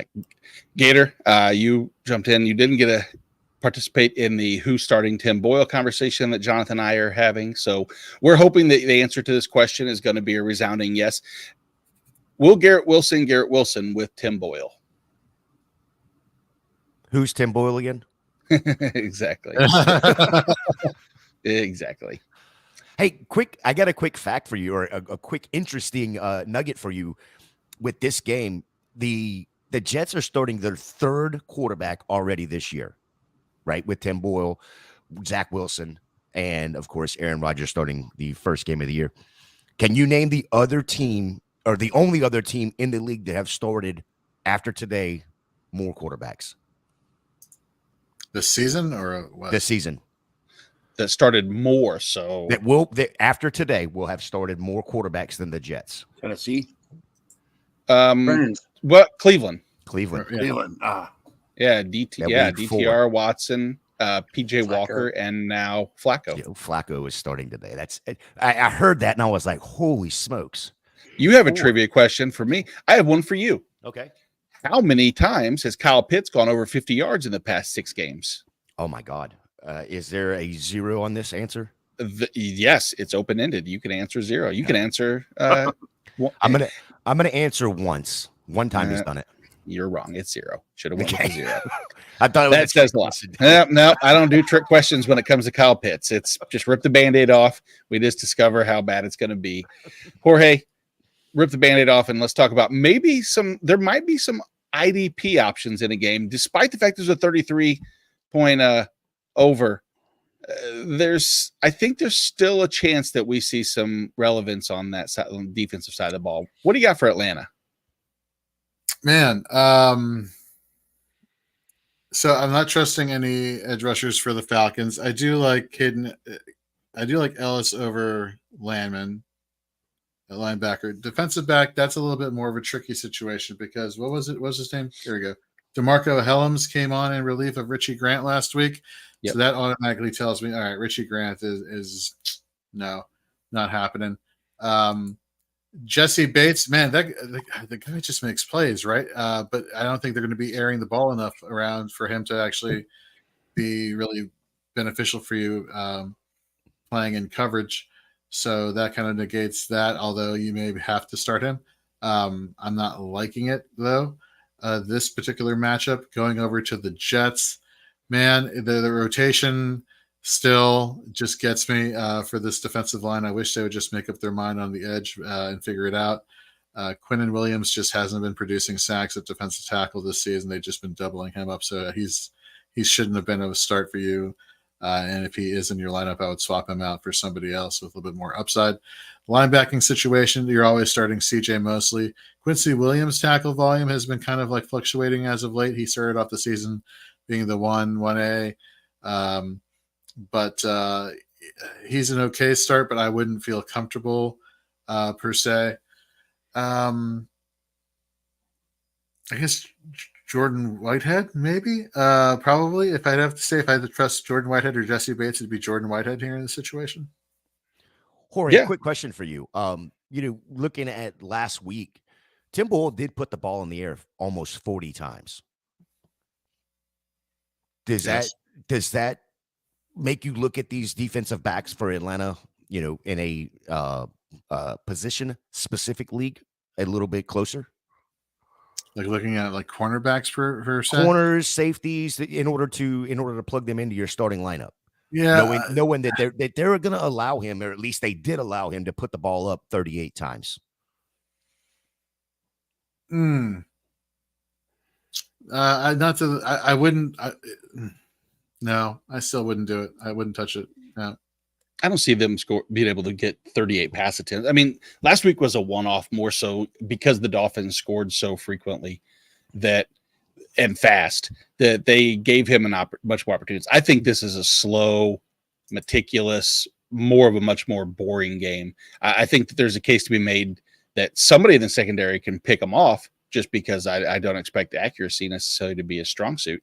But I don't think the flow is going to be there necessarily to do so. Nathan, good morning. Should he start Tank Dell or Rashee Rice in a standard league? He's worried about the snow for Rashee Rice and the injury for Tank Dell, rightfully so. And then secondarily, should he start Justin Herbert or Kyler Murray? He's worried about the Keenan injury for Herbert. I think Keenan Allen's going to be fine, by the way, for that. But John, let's start with you, man. Tank Dell, Rashee Rice. Tank Dell. I think Tank Dell is just excuse me. I'm pretty sure that Stroud just wants to make Tank Dell a thing. That's just something that's going to happen. And he wanted him there. He asked for him there. He's got him there. He's using him. It's going to be a consistent situation. And, there's weather concerns. There's other things like that going on. So, I think Tank Dell was the de facto winner for me to begin with. But now with any kind of, playing in Green Bay and in the snow and the wind, I'm in Chicago, so I'm only a couple hours from Green Bay. I've been there plenty of times. That stadium's absolutely awesome if you've never been there. But it does get pretty cold, does get pretty windy, and there's not much to block the wind in that place. It is like an ice bowl, man.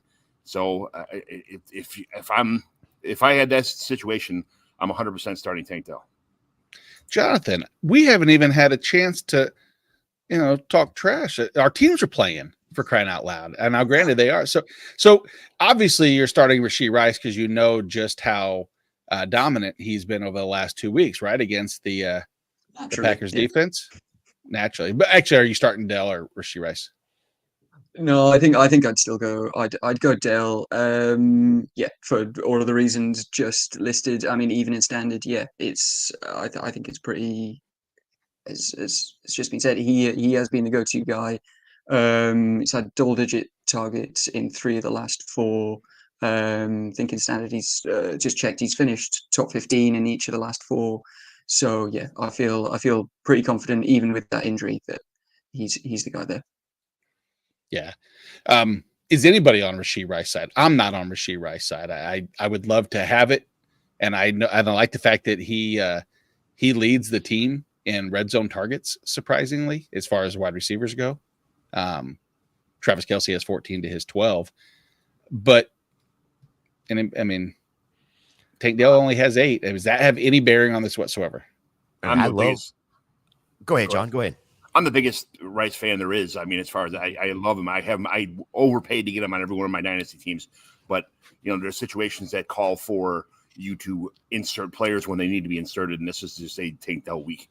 I agree with that. Gator, I 100% agree. I mean, when you look at, and I'm right there with John. I'm a huge Rice fan. I've had that conversation with you, Nate, being a Chiefs fan. But the issue for me is that last week was the first week that Rice received double-digit targets. Mm-hmm. So if I'm in a standard, I want as many yards as I can get, and Tank Dell gets those yards on a consistent and regular basis.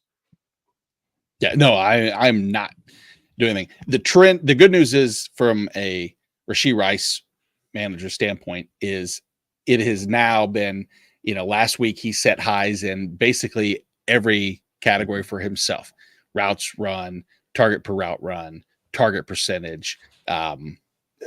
He just does so much. I mean, hell, he was even 31% air yards last week, which was pretty rare for him considering such low ADOT that he typically has, but he's good with the ball in his hands. So there you go. The second part, not Khalil Herbert. Sorry. I guess it could be, but it's not. It's Justin Herbert. It would still be Khalil Herbert over Murray for me. Oh, shit. Okay. I got that. No, stop it. Is anybody on Kyler Murray's side? I am. Okay. I just think rushing upside. that's the only reason right there. And that makes perfect sense. That makes plenty of sense. Herbert has been rushing the ball as of late, shockingly, but not enough to offset Kyler Murray.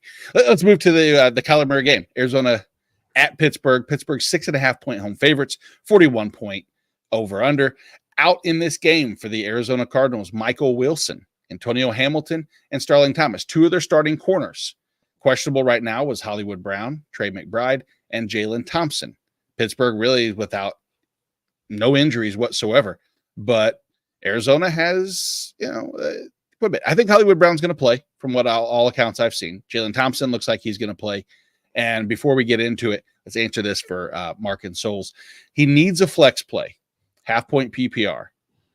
Greg Dortch, I think that was John, your guy, you said earlier. Curtis Samuel, Noah Brown, or Antonio Gibson. Jorge, let's start with you.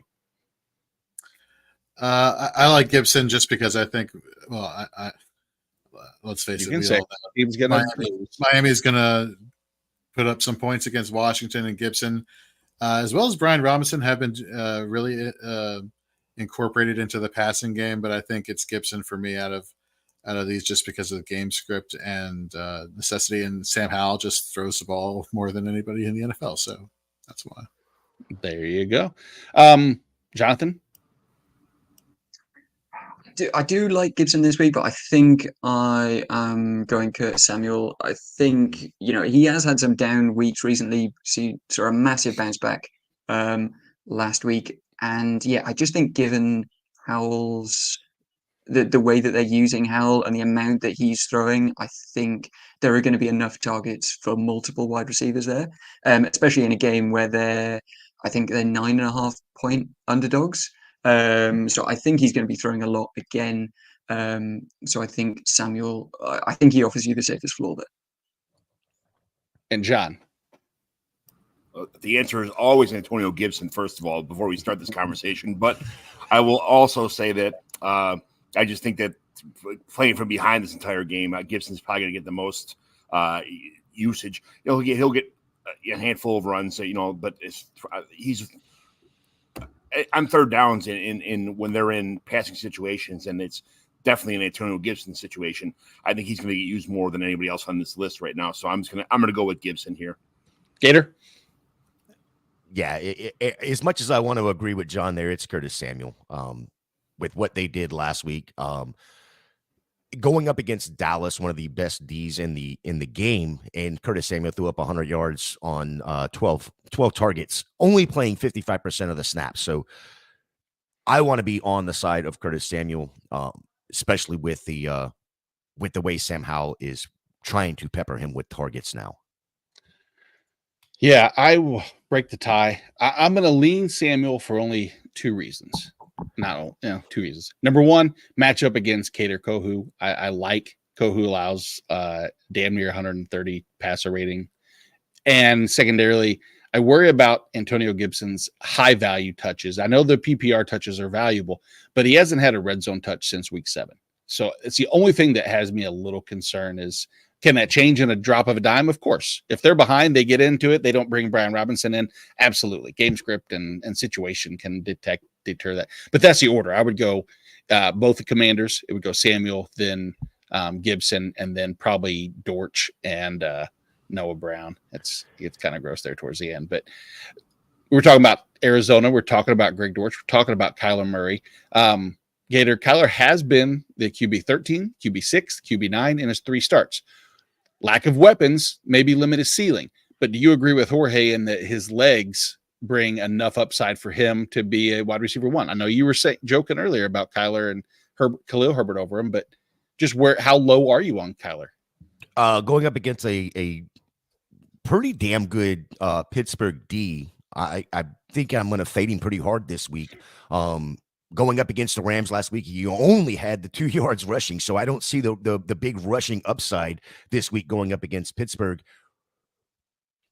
I would definitely be looking for a better option at quarterback because of the weapons that aren't going to be there. I know Hollywood's supposed to be there. It's so hard going up. Mika Fitzpatrick's going to be back this week, so it's going to be hard for me to play Kyler Murray if I have a question. It's of a quarterback versus Kyler Murray, and I have to question myself. It's going to be the other quarterback because of the defense that he's facing. Yeah, and that's fair. And I think maybe his rushing upside could also be predicated on pressure. And I don't think the Rams necessarily had a ton of pressure by comparison to what the Steelers can have. I don't know if I want to bank his rushing upside on running for his life, but unfortunately, those two things do kind of go hand in hand sometimes. The Kenny Pickett conversation has been interesting this whole week. John, we know Matt Canada's gone.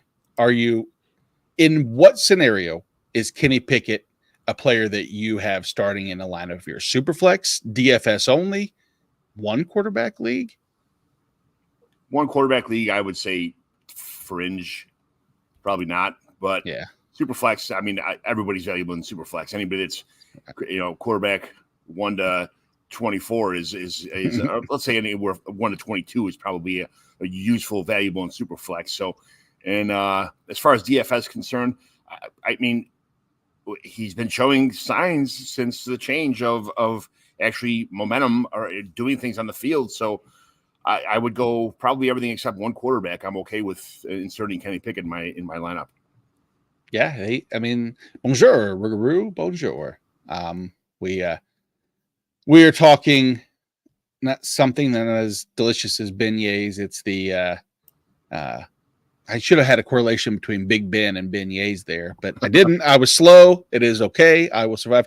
Shout out to Les Maynard, who is in New Orleans right now. Don't know if he knows where he's at, but looks like he's had a great time. Hopefully he's watching, and actually I hope he's sleeping. Let's be honest. Let's get some sleep in, my man. Jorge, are we sleeping on James Conner this week? Is he anything more than a flex play? I feel like he's a desperation. I understand we have all these teams on bye. I get it. But when Michael Carter starts eating into your snap share, just his first game with it, that is a huge red flag for me. And I get it. This is actually going to be, I believe, Connor's first game against his very old team, the Pittsburgh Steelers. A little revenge game narrative. I'm not buying it. Again, Michael Carter. I believe he had 38% of the snaps last week versus, desperation. Yeah. There you go. Oh, that's perfect. Michael Carter's a damn good running back, man. I think they picked him up for a reason because they kind of saw the writing on the wall with James Conner. Well, exactly, and that's what makes me so low on Connors because you are seeing we saw what Michael Carter did with Javonte at North Carolina. That's kind of why the Jets were so high on him coming in and hoping that he can be that that pass catching running back. 100% agree there. Maybe he just needed a fresh start with all the running backs they had with the Jets. but it's not boding well for Connor. He's come back from that injury, and it just hasn't looked the same like he did earlier on in the season. All right, let's just be honest. It's because Michael Carter has an easier time taking a handoff from Kyler Murray, who has to actually reach up to give the ball to Michael Carter for the first time ever. So the two in tandem, they can run just both underneath the guards in like a halfback option play where they run under the guard's legs or the tackle, and it's quite an effective play. Expect to see plenty of that this week. We here at Fantasy and Frames do not make fun of short or intermediate sized people. Thoughts of Nate Markham exclusively. Quick PSA for quick PSA for all short people. But over the past 7 weeks, Najee Harris on Pittsburgh has been the RB11. Jaylen Warren has been the RB12 in half-point PPR. Gator, Arizona's allowed the most points to running back over that same stretch. Is it safe? Are you much of a gambler that you're going to put both as an RB1, or at least both are in your lineups guaranteed this week? I don't gamble, so we'll take that out. But yes, you can you can absolutely put both of these guys in. And in fact, in one of my leagues, I do have both of them in because I made the mistake last week of taking Najee out and putting Rachaad White in, which was the right call. Putting Rachaad White in, it was just Jaylen Warren I should have taken out and put Najee and left Najee in the lineup. But yeah, going up against Arizona, you can absolutely put both of these guys in. There's a lot of players you can play from Pittsburgh now that they don't have the whole Canadian Xing out their offense thing. But yeah, so you can play both of them.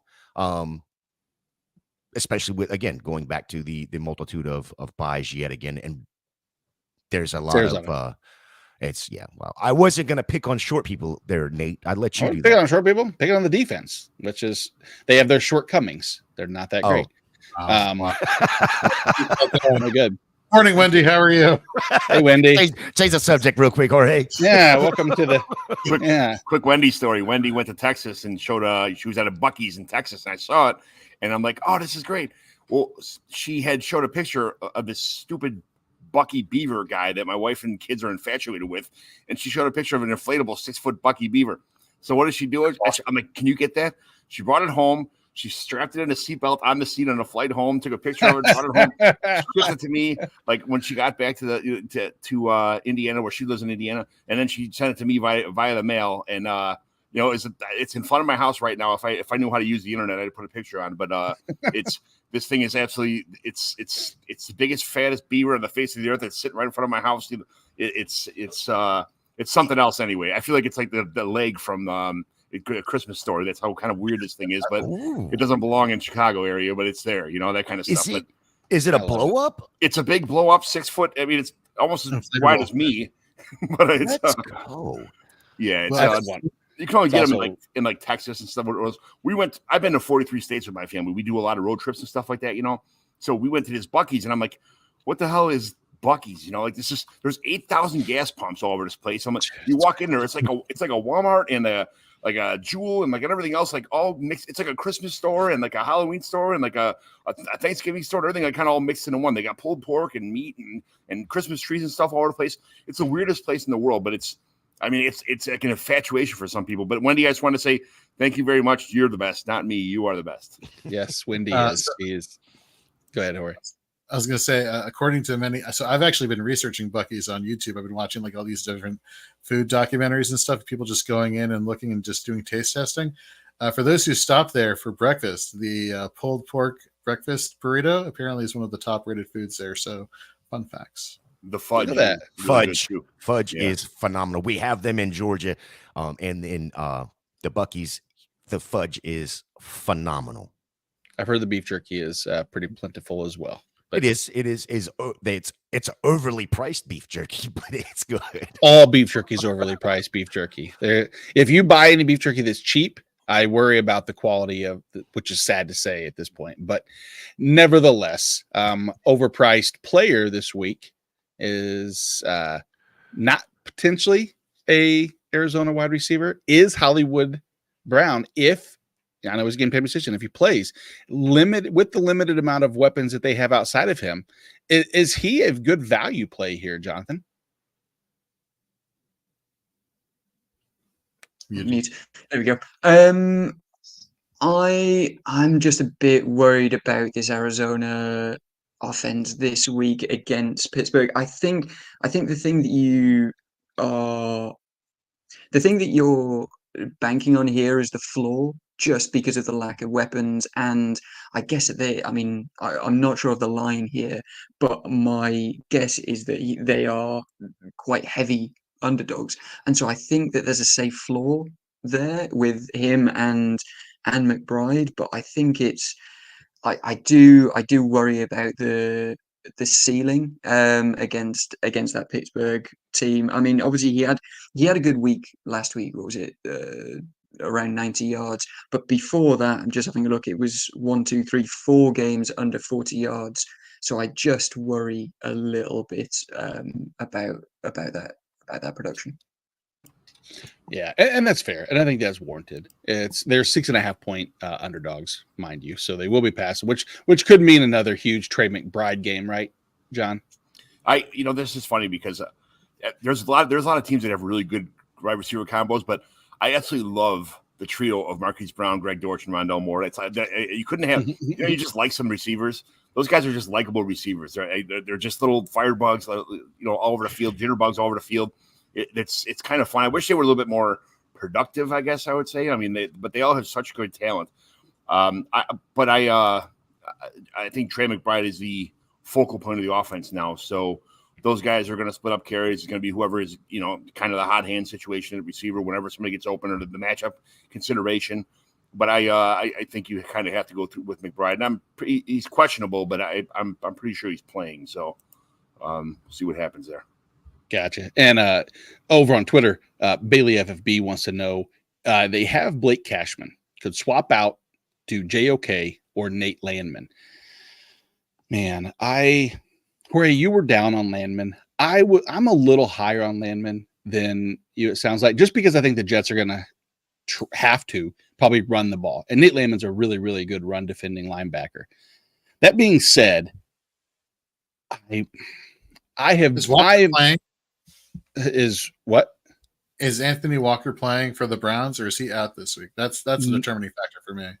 Well, that's what I was going to say. Even not knowing 100% certainty, I don't think Anthony Walker's playing. I don't know if he's been ruled out or not. I guess I can look real quick and see if he's now. He is good to go Sunday versus the Rams. So it's with him back, I don't like JOK as much just because the rotation. So I'm gonna stay with Cashman myself, just because I feel like I'm scared to even say that the snaps are guaranteed there, because with so many other linebackers. No, I'm gonna switch. You know what? Start Nate Landman, and I'm gonna do that. So Bailey, I hope that pays off and does well, because it seems like I'm really making you switch your lineup up, which is always a tricky one for sure. So that being said, good luck this week for that. Kenny Pickett. We've already said that we think that maybe DFS play, Superflex, good option there. Is there, from a weapon standpoint, can he help support both Deontay, George Pickens, and Freiermuth? John, what do you think, man? I think so. I'm pretty sure. I'm okay with Pickett. Like I said, what he had earlier in the season, I don't think is going to mirror the second half of the season now, with the production he's going to have with the possibly new offensive system, or just being able to unlock plays that weren't available before to the offense itself. So I'm okay with that. Yeah, I'm right there with you. It's I'm like I said, I have some DFS leagues where I have some of those guys. I think Arizona is just so bad that defensively that it could really pay off. Speaking of Arizona defense, Jorge, IDP wise, they don't have to be really, really a stout defense to have IDP relevant players. What do you like on the Arizona side of the ball? So we saw with Kaiser Waco down, Josh Wood stepped up. and playing the majority of snaps there for Arizona. So he could definitely have some upside this week, especially with Pittsburgh and the running back situation. But then of course you're starting Buddha, you're starting Jalen Thompson. That's all I feel comfortable with. Maybe you have another option or two. On the opposite side of the ball, we did talk about Minkah Fitzpatrick, so that fades any strong box safety for Pittsburgh. You get to the linebacking situation. Landon Roberts, hey, he's turning out to be pretty good this year. Hint, hint, nudge, nudge. By default, of course. Exactly. Then of course you have Alex Smith. TJ Watt and Alex Highsmith. Yeah. If anything, guess what? When you mention the name Josh Woods and Landon Roberts, that they're not too far removed from each other as far as who would have thought in 12 weeks ago that either name would be someone in week 13 that we're both okay. But yeah, right. Sorry. It is what it is, man. That's the game with IDP. It's the next man up and going there. Next game up is probably one of the better games on the docket. The Miami Dolphins, 9.5-point favorites, traveling to your Washington Commanders, Jorge. It's a 49.5-point total. Emmanuel Forbes is out this game. Questionable is Teron Armstead and Javon Holland. I think both are trending in the right direction last I saw, but those two have a tendency to be wonky at best. But we're doing, Sam Howell. We know this, Jonathan. He has attempted no less than 42 passes in a game since week 6. You were riding into the playoffs only with one quarterback league. I know there's buys. Sam Howell's at the helm. Are you already counting on 20 points? 20 points. I think it'll be close. I mean, what you're banking on there is the continued usage. I don't think that there's really a way that changes today, given the inevitable game streak. I'm going to look like an idiot now, aren't I? That Washington somehow win this. But they're 9.5-point underdogs. He should be throwing again around 40 times. So I'm more than happy to bank on him again today. Yeah, it's about as I was saying it, I was like, this can be clipped when when Washington somehow inevitably win. It's like as I was saying it. Oh, it will be. Don't worry. It's bad. But I mean, the thing is I set that 20 mark, and I didn't do it with any reasoning other than I know that he fully eclipses the 20, or he goes just a shade, a hair under, like 17, like he's done 3 of the past 4. But then he throws in a 31-point game, a 25-point game, a 25-point game. So it's Sam Howell. It's been I think it's got to be a revelation for Commanders fans to have a quarterback that I feel they can trust and ride going forward. On the Miami side, we know Tua is Tua, but with the running back position, John, Raheem Mostert, we know has value. Devin Achane returning. Well, last time we saw this, he came in and what happened? Nothing. Immediately re-aggravated itself. Where are you with Devin Achane or Achane, however everybody wants to say it? Everybody's got a different one. I mean, I see him as a low-end flex. I just don't trust the volume there. But if they get ahead early, do you think they could try to work him in? Give your 2 cents. I'm pretty sure he's a low-end or like running back 2, like maybe high-end running back 3 kind of thing, somewhere in that area.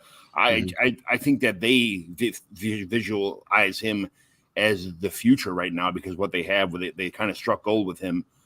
So that I do think that all these running backs play a part on this Dolphins team. It's a nice they have a very good how do you call it balance of rotation on this team, and it was some very talented and very fast players that can make things happen on any play. So I do like Achane. I just don't think they're going to use and abuse him because I think they think he's the future, and they have all these really talented running backs. So I just feel like he's not going to get the volume that is required for him to be an RB1 this week or anything special. I think he's just, I guess most people start 2 running backs in their lineups. So I guess he'd be a flex play for most people's lineups as a probably RB3, that kind of situation. So Jorge, will Oh. you have something to say? I'm sorry. Well, yeah, Sorry. I was gonna just going to jump in. Oh, go on. Yeah, go for it. You go. I was going to say I'm actually not afraid to start to flex Jeff Wilson this week. To be honest with you, I'm a little concerned about the Chan, like John, you just mentioned. Or both you and Nate, limited playing time the previous week, came out. It's the same knee injury, but he's been cleared to come back. I don't know how much they're going to need him towards the second half of games. And we saw last week with Jeff Wilson, he came on, 11 attempts, 5.1 yards per carry. Very efficient with the ball. I could see this being a Jeff Wilson surprise game this week. Well, on the other side of the ball, or actually, Jonathan, you had something to add. I apologize. Is all I was going to say on Achan is that the benefit that you have with him is that he doesn't necessarily need the high workload in order for him to provide some value for you. I mean, I was having a look at that ridiculous 3-game stretch, and he had something like 11 yards per touch over that. And obviously you can't bank on that. It is going to be boom bust.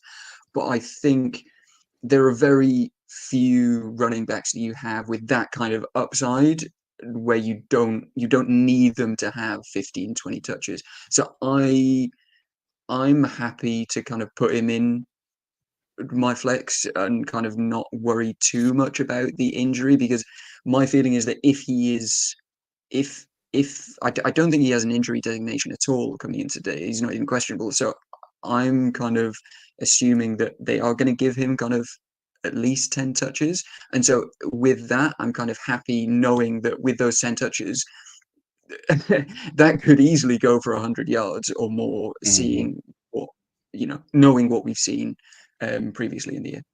That's the challenge with this situation, is that we can have, I believe, 5 different rational ways of looking at this backfield breaking down, and all 5 could happen, and we could be separated by 20 spots on the running back, and like you said, with a Chan, the way he can scamper actively, there's the upside. Speaking of scampers, hello, Mr. Scampers. We see you in the chat. Good to see you as always. Jorge, I want to talk about your Commanders running back situation. We talked briefly about Antonio Gibson, probably in a game script situation. He may be more reliant. Is there enough of a volume for Brian Robinson, who has been quietly, Brian Robinson has been really, really good and not even talked about enough, myself included. I very rarely bring up Brian Robinson when it comes to top running backs in the league as far as fantasy production. But this week, it's a tricky one. They could get behind real early and we could see more of Antonio Gibson. But then again, Brian Robinson is not exactly like a scrub out of the backfield in terms of 3-down work. So where do you have Brian Robinson? I mean, are we comfortable, like, is that RB2, or are you subbing him out for someone even a little more high upside? He's an RB2 for me, mid to low RB2. But you look at the past week. I mean, dude, like, he's in the top 10 of fantasy points per game, averaging 15, and you hit the nail right on the head. He has been utilized a lot in the passing game, coincidentally with Antonio Gibson. But in terms of receiving running backs, it's actually been Robinson. Obviously Gibson missed a game, so that kind of gives him the by default, right? Yeah. But yeah, I do like Robinson here. I think you could definitely play him this week with confidence. Gotcha. And that, we know we're confidently starting Tyreek, Jalen Waddle. The Washington side's a little bit more tough. We talked earlier about Curtis Samuel, Gator, and the Terry McLaurin conversation has been one that many are kind of going on. He's the wide receiver 32 per game. He's top 15 in deep targets, but it's the red zone. And if you look at the red zone targets, he's like in that 40 to 50 range. And he's only had 1 target in the red zone over the last month. Are we thinking this is one of those situations that they're going to be passing a lot? Miami could give up some work to McLaurin, or are you still maybe leaning away? And I mean, is any of the Washington pass catchers outside of Terry McLaurin, I'd say sexy approaches like Curtis Samuel we talked about earlier? Man, there's going to be somebody in this lineup with the amount that Sam Howell throws the ball. But is it going to be McLaurin? Is it going to be Samuel? Or is it going to be Dotson, who seems to have come along over the last few weeks, who was just basically invisible for the first couple of weeks? But Dotson seems to be the flavor of the month, I guess. If we're talking Baskin Robbins and ice cream here, but I mean, going back to what Jorge said too. I mean, we talked about starting Antonio Gibson because of the pass volume. Well, Brian Robinson is getting the same amount of attempts through the air. When it comes down to it, you're going to be flipping coins right up till kickoff, trying to figure out which one is going to be the receiver to have. Yep. In any one of them, you can put in your flex play. Yeah, I don't know. I don't love it. I think that, like you said, from a flex-worthy standpoint, speaking of flexes, if you want any flex-worthy questions, obviously our friend John McGlynn there has his weekly flex on them. Do it, John. Show it. Flexums. There it is. He does better than mine. I don't think I have quite the biceps to pull off a solid flex play with people. But well, John's in Chicago, so he's wearing like 4 coats when he does it too. A couple hours south. Go ahead, buddy. I was going to say, so Courtney Burrows here, Fantasy Frames. McLaurin has been such a letdown. I'd rather take a fly on Samuel. It's you're not wrong. You're not wrong. But I do want to shout out Courtney. Stay tuned as we get ready to wrap up the last of the 1:00 games. Her tailgating in frames segment should be coming on, so definitely look forward to what you can prep for today's game here in just a few. And then we got a question from Mr. Scampers. Yep. All right, Scampers. This is a big one, like you said. The biggest swing play: AJ Dillon, Tyler Algier, Jeff Wilson. Oh, man. I'm going to say A.J. Dillon just because the volume should be there. I don't like A.J. Dillon at all. But if with the no Aaron Jones, I think that he's the only person I can trust that's going to touch the ball at least 10 times. Everybody else, I don't know. What do you guys think? Gator, start with you. Yuck. It's Algier, I guess, because you're sitting there with Arthur Smith, and hell, you could have 3 touches in the whole game, but all 3 of them inside the 5, because unless for some ungodly reason shaving the mustache and he looked in the mirror and goes, oh yeah, Bijan Robinson, I look just like him, he can get touchdowns too. Jeff Wilson, like we said, it's going to be a huge split. The AJ Dillon thing is just one of those. Yes, I know it's cold. It's supposed to be A.J. Dillon time in Green Bay, but nobody wants to run the ball for Green Bay. They don't have a running game. It's bad. Out of these 3, I would probably lean Algier just because there is Jeff Wilson, he's going to have the attempts as well. So it's between those 2, but I would lean Algier. I think A.J. Dillon is a smart play, in my opinion. He's asking biggest swing. I know. That's right. I'll get to that. I think Algier is the right one, I guess, because of the fact. But the biggest swing, I think, is Jeff Wilson. So I that's how I'd rank these biggest swings. Would be if I'm looking for like, hey man, I just went up against CeeDee Lamb and Dak Prescott this week. I need to get some points there. Something's got to happen. Yes, there's a volume situation, and Algier's going to share. He's going to get his touches, but Jeff Wilson he's such a freak athlete that he has a chance to make a couple plays happen and, scamper all the way down the field for an 80-yard touchdown kind of thing like that. So it's best swing play. If I'm at the plate right now and, the bases are loaded, I'm putting Jeff Wilson there to hit a grand slam. Yeah, I would add to it just real quickly. The problem I have with Algier is getting 0 receiving work. Well, I would add that. And then I would say that, granted, I know earlier we said the Jets, passing against him is impossible. Running against him is probably the best course of action. They just don't give up, rushing touchdowns that much. I mean, they've given up 5 on the season, which is 25th.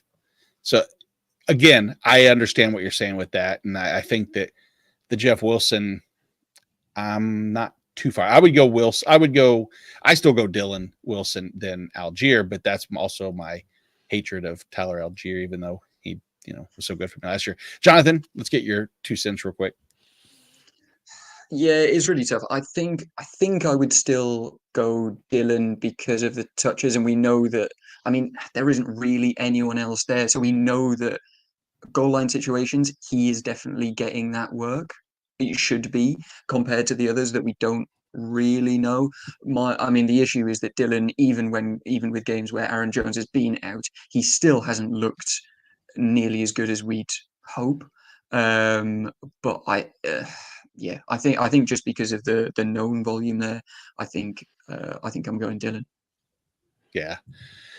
Well, we must be getting close to the Houston Texans and the Denver Broncos game, because we have the leader of the Houston Texans fan club, Les Maynard, at the helm. Oh, nope, that's not. That's his vice president, Colby Conway. Colby, good morning, my friend. What's going on, fellas? I guess I joined at the right time. Thought this was by design. Thought it was proper. You only have to listen to about 30 seconds of IDP talk, and then we can pretty much just wrap the show up with nothing but Houston Texans talk. I think we have about an hour and 5 minutes left, which is just enough to get through offensive line talk and some defensive line talk for the Texans, and we'll push into the 4-hour mark if we need to. Yeah, I mean, I'm fine with that. I know I want to give a shout out last week. Some very inquisitive watcher of the show posted a question last week asking for 4 of 6, and all 6 were Houston wide receivers. So I'm going to give a shout out to that person, and I would love to be that person who asked that question last. Was that less? Was that less? No, it was me. I'd like to be me. That's it. Yes. I would like to be that guy, and that guy was me. I was impressed that they have 6 wide receivers that we all knew. I clearly knew who they all were. I have not started my jersey collection in the back like Jorge does, but on the back side of each one of those jersey shadow boxes are all Houston Texans wide receivers. He just doesn't do it because it takes a little bit of his credibility down, because people think he's just too smart, and people want someone of the people, not real high upper echelon. It makes sense. You wouldn't know that because you are, I would say, elite tier over at Fantasy Alarm, of course, and leader of the Dalton Schultz fan brigade. Unfortunately, this week we'll have to take a back seat to Brevin Jordan, but we'll get to that in just a second. Let's talk about some IDP. Jorge, I think Christian Wilkins is in a pretty decent spot this week. Personally, I think the Washington offensive line we've seen has its holes, I think is a fair way of saying that. And we know without Jalen Phillips, Andrew Van Ginkel is going to jump over, and has been very productive without Phillips. Weeks 2, weeks 4, weeks 5, he's been a defensive line 1. David Long, justly has moved more to the interior and has also played extremely well. And then one nice thing about this is Washington, surprisingly, is very generous to opposing edge rushers and linebackers. So Jerome Baker's even in play. Washington has the 3rd most offensive plays on the season. What about the Washington Commanders side, Jorge? I won't make you go too far in depth. Cameron Curl, Jamin Davis, Cody Barton. There we go. Denver Broncos, Houston Texans. Houston, 303-point favorites, an over-under of 475 points, I believe. Is that correct, Colby? Yeah, just about that. I think the line moved. It was at 473.5 earlier. There's been a 1.5 movement up. So, yeah, right around 475. Perfect. Excellent. Out in this game is Dalton Schultz, unfortunately. But then we get the new, questionable was Damari Mathis, Noah Brown, Tank Dell, all trending to play. I'm just going to sit back and let you guys chat about who's going to slow down this Houston team. But let's start with Russ, honestly, John. Will Russ be able to actually keep pace? I mean, we see that Houston's only a 3-point favorite. We see a 47-point implied total. Russ, someone outside of one quarterback league or in a one quarterback league, is Russ even knocking on the door for you?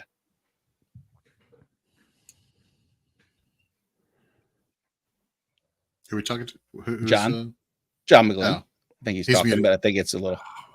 Sorry about that, guys. I don't know why they think I pressed the button. It doesn't unmute myself, but I would definitely put Russ in my quarterback 1 conversation this week. I just feel that Houston's defense is terrible. So I think he's going. I don't want to defend anybody. I'm just telling the truth, but it is what it is. So, I just made a trade for Brevin Jordan last night. Actually, I needed a tight end. I had kind of out of options, so I traded away Daniel Bellinger and somebody else that's kind of irrelevant, but somebody who had too many tight ends, and I got Brevin Jordan on my team for a replacement because everybody else is on. I got Waller and a bunch of other guys on bye, so I had no choice. But I think Brevin Jordan is a humongous. It's a big asset. Brevin Jordan he's always been someone I've always been intrigued with. I think he's a pretty decent player. He's a good athlete anyway, and that's pretty much what you're asking for. And a tight end is someone's a good athlete to get open, get separation on the field, make some catches. So I just feel like Russ is going to. But anyway, I got off the tangent there, but Russ. Russ is definitely a quarterback one this week. If you were in a one quarterback league, I'd start him over guys like Jared Goff or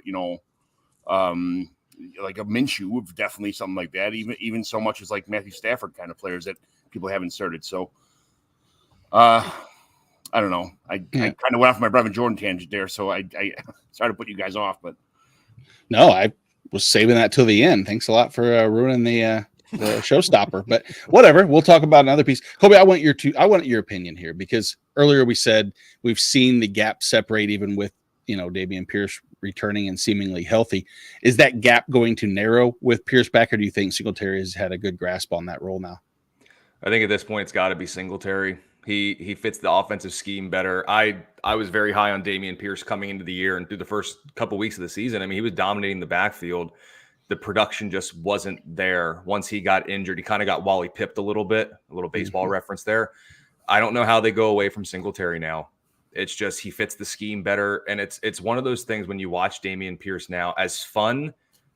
I mean, I know he had all the angry runs last year. He's so much fun to watch. I will beat the drum that he is much more fun to watch run the football than Devin Singletary. I will be the first to admit that.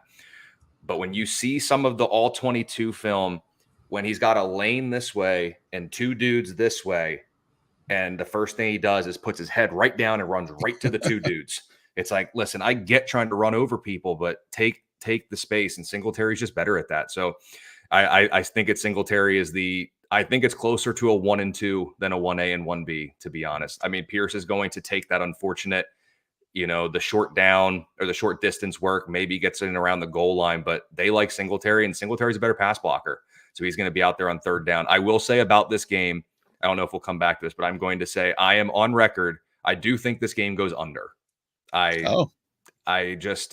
There's a lot of things in this game that are very interesting in that we have this Denver offensive philosophy, this newfound philosophy during this win streak of we are going to win with Russ, not because of Russ. And it's going to be, let's do this methodical offensive approach. Texans defense is very bend but don't break. They will let you work your way down. I expect Will Lutz to kick a ton of field goals in this game. Actually, his player prop, and I forget your promo code, Jorge. Underdog, over on Underdog. Was it Frames? Okay. Frames, yeah. Yeah, so promo code Frames over at Underdog. Take a look at Will Lutz field goals made. He's averaging like 3 made field goals a week during this win streak. I think that's going to continue with their dink and dunk versus the Houston bend but don't break. A lot of field goals. I just think this game goes under. I don't know if there's enough. The Denver defense, I think, was going to pose a little bit of problems for the Houston offense, mainly just in terms of getting in the end zone. We have the Pat Surtain effect. Who does he see? We'll kind of see what you guys think on that one there too. But yeah, for me, this game trends under. Go ahead. I was just going to agree exactly with what Colby's saying there with the under here, because when you look at the first 6 weeks for the Broncos D, they were 29th in pressure, averaging or allowing 286 yards per game and giving up 21.5 fantasy points to opposing quarterbacks. Since then, they're 7th in pressure rate, only allowing 201 passing yards per game and only giving up 14 fantasy points to opposing quarterbacks. CJ Stroud has had the best rookie year we've ever seen when it comes to quarterbacks. But in that same time frame of this win streak, they faced Patrick Mahomes. Denver has faced Patrick Mahomes and Josh Allen in this same 5-game win streak. So I'm with Colby on it's going to be an under game for me. Yeah, we talked earlier about Denver's defense and how they have stepped up against opposing quarterbacks. Not going to say that it's going to be a bad game as a whole, but I think that's the nice thing with this 47 over is saying under. If it's 42 and a half, 40, well, they can't score 42 and a half, but you get the idea. If it's 44, it's still under. And that's still a, seemingly positive game potentially for both teams. The ones that you talked about, though, from the pressures and the offensive line, it's one thing that I did note, and looking at that when I'm setting that up, is that over the past, like, really 5, 6, we'll say 7 weeks, it was opposite. And they've started to switch. And when we've seen more of that, will it hold true? I don't love Denver's pass rush every week, but it'll be seen. I want to know what Javonte is going to do against the Houston. I mean, he's kind of been a little bit of a workhorse. I mean, he's had 18 plus touches in 5 of the last 6 games, decently efficient with those touches. Jorge is, I mean, I've heard people talk about Samaje, and I'm off the Samaje Perine train. I was on it earlier. It derailed. I hurt my shoulder in it. My pitching career is over. I've been a la Wally Pipped, I believe, as well. They're going to do 2 baseball references in the same baseball reference. We don't want to confuse people that are here for football. And Wally Pipp is when a player gets hurt and someone comes in and takes their role from them, essentially. If you want more baseball talk, you can follow Colby over at Fantasy Alarm. And see, cross-reference, cross-promotion. That's how this is done. Jorge, answer this for Stacy first, because I know that this one probably has her tummy and tumbles and everything else, because she has to choose either away from her Tank Dell love, her Jaden Reed love, and I know she doesn't want to not start Chris Olave when he's on the field. Right. Pick yeah. 2. I would. So for me, it comes down to Dell or Olave. You're picking 2. Oh, I'm sorry. Well, then Dell and Olave. That's who I'm picking. Okay, that was an easier question. Anybody picking Reed of this 3 as one of the 2? No, I'm Dell and Olave also. I will say, though, a player who I've been talking about for a few weeks now on the Packers, Dontavian Wicks. If you're in a multi-flex league, he's somebody that you should definitely consider. The targets have been there. The yardage has been there per game. It's one of those things that he has been targeted in the end zone. He is utilized out of the backfield. He's very much becoming that Randall Cobb-like wide receiver, or at least is starting to become that for the Green Bay Packers. So for a DFS play, for a cheap wide receiver, or like I said, in a multi-flex league like the Kings Classic, for example, he's definitely somebody that I'm feeling pretty comfortable starting, and I recommend that you all do as well.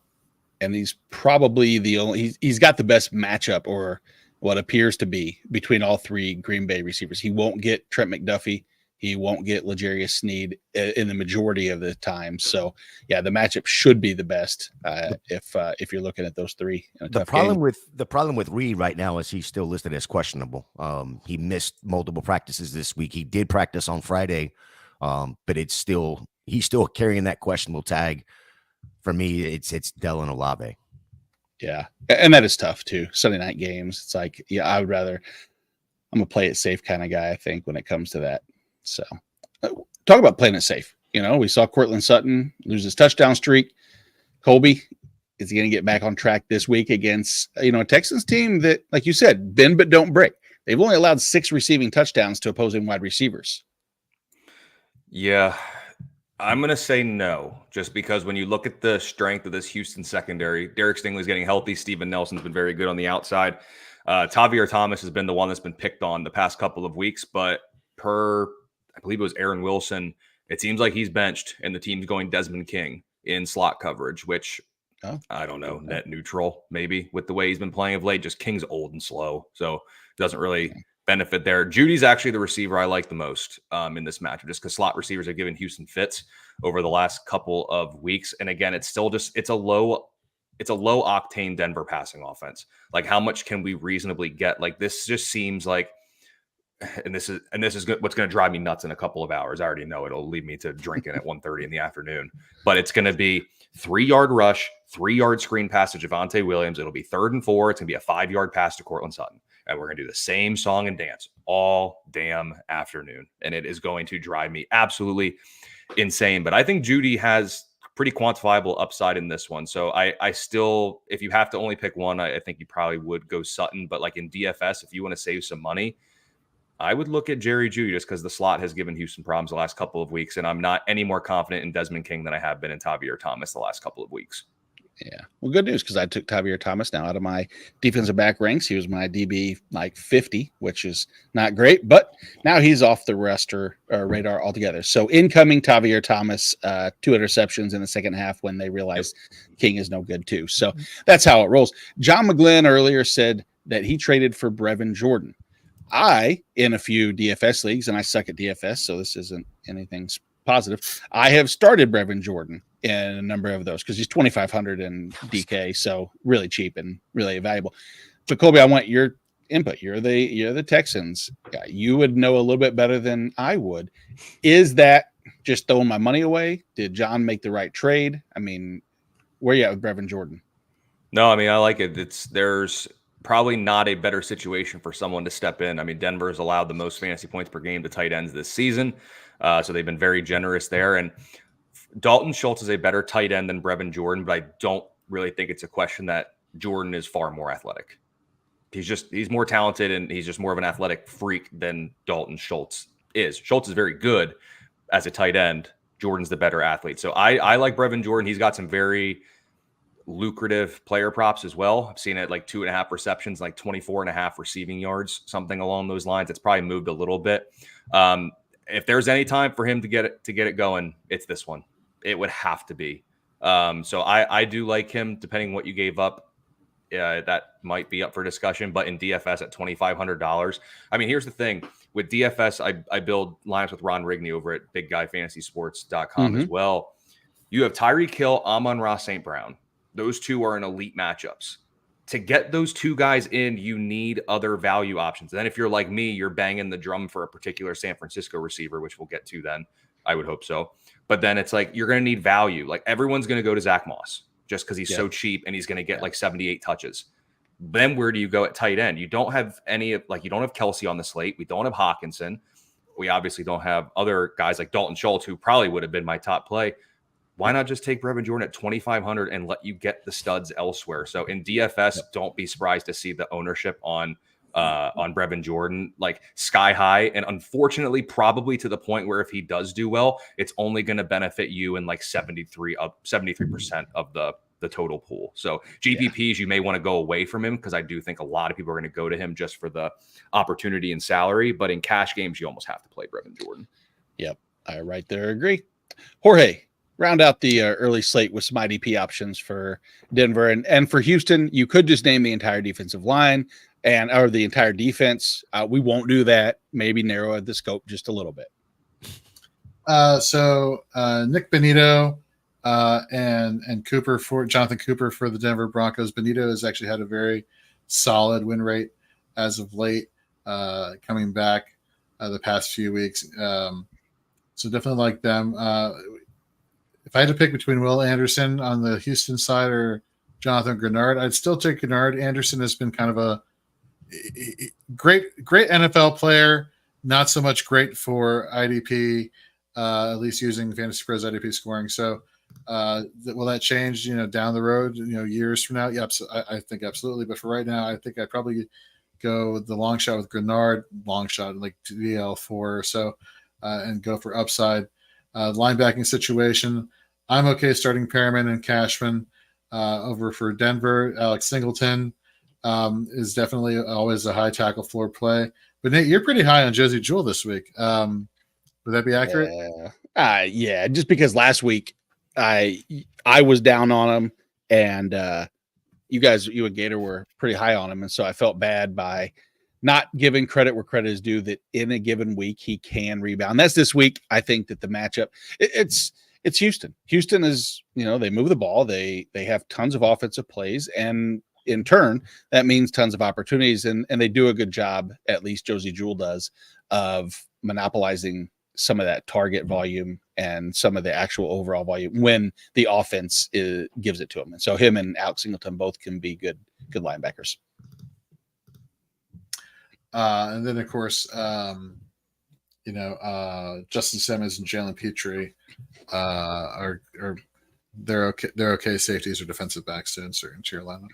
Mm-hmm. Yeah, PJ Locke isn't terrible. PJ Locke actually came out and had a really good week. I don't want to start too many safeties, both him and Simmons, but with Kareem Jackson out, he stepped into a pretty solid role. So that wraps up the Denver, Houston, and the early slate games. I know that we don't want to leave any.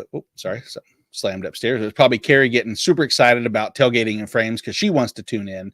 And before that, you want to answer this: Evan Ingram, Trey McBride, PPR, but no tight end premium. Jonathan. I think I'm going McBride there, just with the usage that he's seen recently. I'm fairly confident that's kind of what we'll see going forward. So yeah, I think I'll go with McBride. Colby? I'll go Ingram. Gator? It's a hard one for me. I think if you're going to looking for floor, it's going to be McBride. If you're looking for the upside, it should be Ingram there. But so it's McBride for me. John? Appears to be frozen. Jorge? I'll go McBride. I'm going to go Ingram. Yeah. Awesome. Way to chase the guest there, Nate Markham. I was worried I was going to be a lone wolf on that one. No, I like I like Evan Ingram about every week when it comes to it. I know the Ridley, elevation is happening, but still. So all right, tailgating in frames. Jorge, Gator, get it rolling. I love playing two-hand touch. Eating way too much. Welcome to Tailgating in Frames. As always, I'm your host, Courtney. You can find me on Love Tractor 3 on Twitter, but more importantly, right here with the boys and the gals of Fantasy in Frames. I can't believe it's already week 13. I hope everyone's coming off an amazing Thanksgiving. Christmas is right around the corner, right? I'm sorry I couldn't be with y'all last week, but I was traveling. But I know that everyone had an amazing time, and we all gave a little shout out to all our fans and our families, which was really, really super cool. Thank you, boss man. That was awesome. So welcome back to, the NFL Sean Payton, huh? Man, he's got the Broncos blazing right now. And how about welcome back from injury, Mr. Kyron Williams? Man, I've had him stashed, and I've been so happy about it because he just came out of the gates crushing it, right? Crushing it. So obviously this game should have been flexed, but today, more importantly, should be tonight, but today I'm going to talk about the 49ers and the Eagles. So 49ers travel to Philly to take on the Eagles of a rematch of last year's NFC Championship game, right? And if we're, being serious, this is who I actually think is going to play in this year's NFC Championship game. Last year, it was all about the what ifs. What if Purdy wouldn't gotten hurt? What if we didn't have to go to our backup quarterback? What if CMC didn't basically be our last quarterback on the roster, right, that we could have played, even though he's not even a quarterback? So I think the 49ers are going to be hungry. They're going to be ready to go, right? Last week, Jalen Hurts pulled it off in overtime against the Bills in that crazy back and forth game, that rain-soaked massive game that they had. But who do I think is going to be hungrier, right? Who do I think is going to come out stronger? Guys, I think that's the 49ers. I really do. Now, the Eagles have had a great schedule. It's been super easy. They've been kind of coasting along, but, they kind of play down to their opponents. When they've kind of played down to opponents that they think they're just going to run over, it's been a really close game, and they've barely squeaked out a win. And then when it's somebody like the Bills, it's just, they come out just gunslinging, and it was a battle to the very, very end. But who do I think is going to be hungrier? I think it's the 49ers, y'all. I think Brock Purdy's going to put on a show and let everybody know why he, was kept as that quarterback one. And I think CMC is going to have another great game. We're talking about like the number one defense in football, right? Nick Bosa is leading the charge of this incredible 49er defense that I think is going to give Jalen Hurts a little bit of trouble. I don't think it's going to stop him. Obviously, completely dead in his tracks, but I can see a turnover. I just think that Brock Purdy, I do not think he is the better quarterback, but I kind of think he might be a little bit more hungry. So, speaking of hungry, what are we going to do today, guys? Well, when we were at Thanksgiving, we went out to dinner with my in-laws, and my son ordered mozzarella cheese sticks. And so I can watch football today, and so I can get on the couch and relax and sit with a cold one in my hand and watch football all day and not listen to him complain. I'm going to whip up a batch of homemade mozzarella cheese sticks so I can feed him and he can chill while I'm chilling, right? So I am going to use my air fryer because you know how I love that thing. What I need you to get is I need you to get panko breadcrumbs, regular breadcrumbs, egg, mozzarella cheese sticks, just the little cheese sticks that you find at the store, right? Flour, then your seasonings, always garlic, salt, pepper. We're also going to use our air fryer and we're going to do some fun little dipping. Obviously, get yourself some marinara sauce on the side or any kind of sauce that you want, but let's get to it. You also need a little bit of olive oil, not much, just a tablespoon. If you don't have olive oil, vegetable oil. And if you don't have vegetable oil, use olive oil. So let's get to it. All right, guys. So take your mozzarella cheese sticks, cut them in half. First thing we're going to do from that point is we are going to dip. So we're going to get messy. So roll your sleeves up so that we can get messy. Kind of like, I think that, like I already mentioned, Nick Bosa is going to get a little messy on that field and get himself some more sacks. He had 2 sacks and 3 tackles last week versus Seahawks. So I expect there to be more this week as well. So first you're going to dip into the egg mixture. So that's the egg and a little bit of water, right? So then you're going to mix it in that egg mixture like that. Okay. Then you are going to mix it into the flour, right? Okay. I know it sounds weird, but you're going to kind of shake it off. Then you're going to go back into the egg mixture again. And at that point, you are going to go in the breadcrumb mixture and really make sure you get a lot of those breadcrumbs on there. This is the breadcrumb that's seasoning. It's panko and regular seasoning breadcrumb with olive oil, salt, pepper, garlic, right? Then just go ahead and put it on your cutting board. What we're going to do, I'm going to finish all these up. But basically what you're going to do at this point, after you do all of your mozzarella cheese sticks, depending on how many you want, you can do a lot, you can do a little.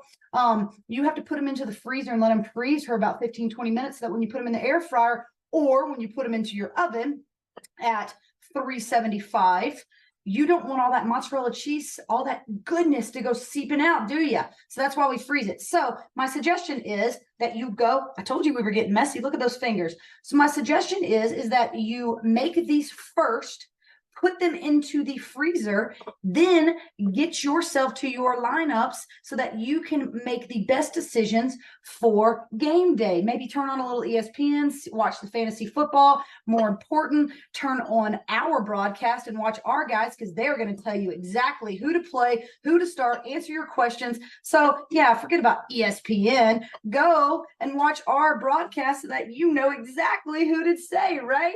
Ain't that right, Gator? Yeah, Gator's going to tell you who to play. Gator's going to answer all your questions.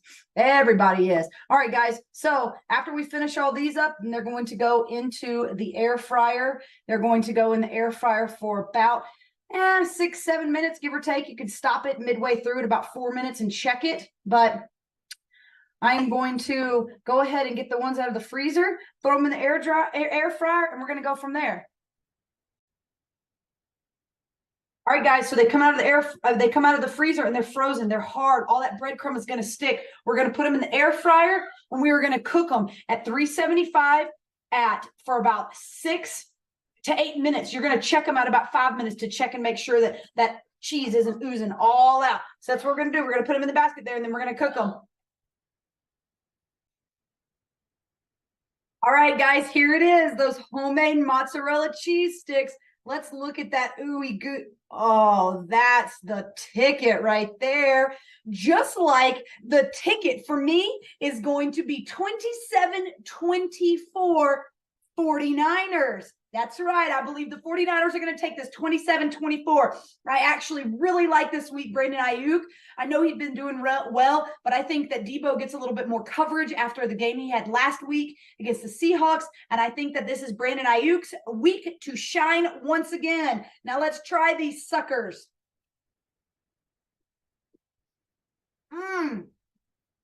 Do you hear that crunch?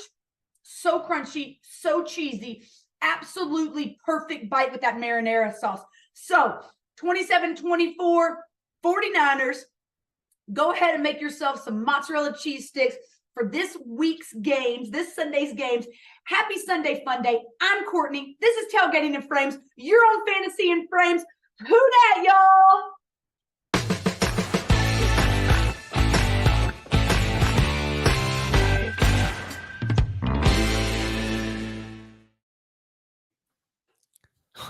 Oh, now we're down to 3. There's just 3. Oh, there's John in the background. There he is. Now we got 4.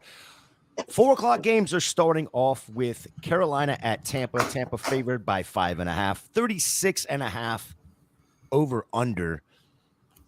Von Bell, Hayden Hurst, Devin White, Levante David, Jamel Dean are all out. Servassier Dennis, Tommy Tremble are both listed as doubtful. Colby, what are you thinking on this game here? Is there any way you can play anybody from Carolina going up against this defense? If you have to, sure. That's kind of, you can tell the reluctant and heavy sigh as I say it. So you don't really feel great about it. But I mean, you probably have to roll out Adam Thielen because you probably don't have any better options in DFS just because he's so cheap. I do like Jonathan Mingo just because he gets like 90% of the snaps and just hope he can get 5 or 6 targets turned into a handful of receptions and some yards. So I don't necessarily feel good about starting any of them, but like with a guy like Adam Thielen or looking at Jonathan Mingo as kind of a dart throw or a punt play in DFS, I think those are probably your best bets. Outside of that, I'm not looking at anybody. The Carolina running back, going up against this pretty damn tough run D of Tampa without Devin White, Levante David. I don't think you can trust Sanders at all, but can you trust, Chuba Hubbard there, John? I think you have no choice but to start Chuba Hubbard here. He's really the only option. I think the team has kind of moved on to the Chuba Hubbard, inserting him in as their RB1 now. He's won the trust of the coaching staff, the offense as a whole. So that would be the only option I think you have at running back this week. Well, with all the bye weeks, then is Rachaad White a slam dunk RB1 this week, Jorge? Yes, how you just phrased it is exactly how I would phrase it with the running backs with the bye weeks. If you look back to week 9 through now in half PPR, he is the RB1. And even his rushing yards per carry average has been kind of impressive. Like earlier in the season, there was a lot of negativity, rightfully so, that without the receiving work, his on the ground work, their efficiency has just not been there. Since week 9, he's averaging 4 yards a carry. So we are seeing the opportunity get there. You're seeing the target volume get there. So, yeah, he's definitely a slam dunk for me. Colby, you brought up the Adam Thielen. Let's talk about the wide receivers from Tampa. I mean, Mike Evans is an absolute must start. But can you trust Chris Godwin to be at least a flex wide receiver 3 maybe?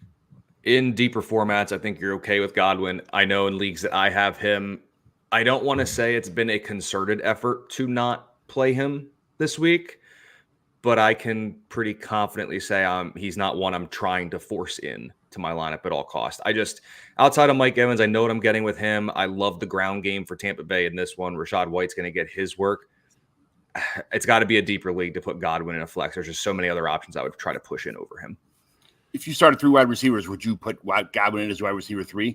Or would you just – obviously he's a flex every week no matter what. I would think so.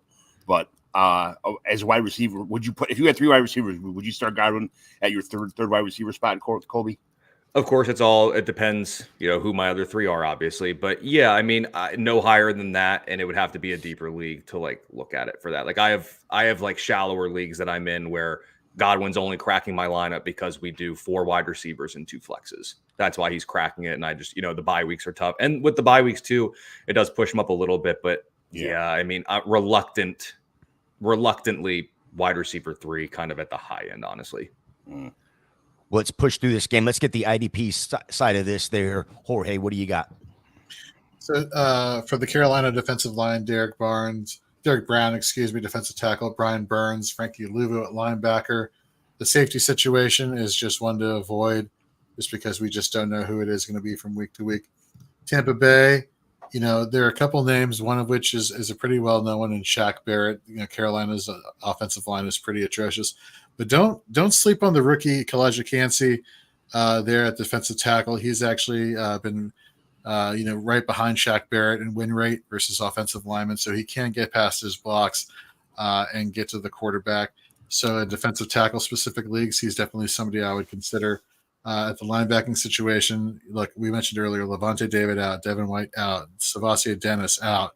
Like, insert random person, KJ Britt. No, thank you. I'm avoiding that altogether.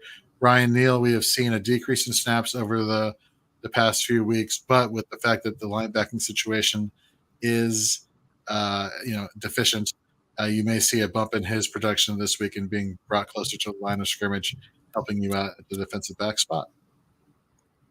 Let's get to Jeremy's quick question right here. He has, hey guys, it's been a minute since he's tuned into the pregame show.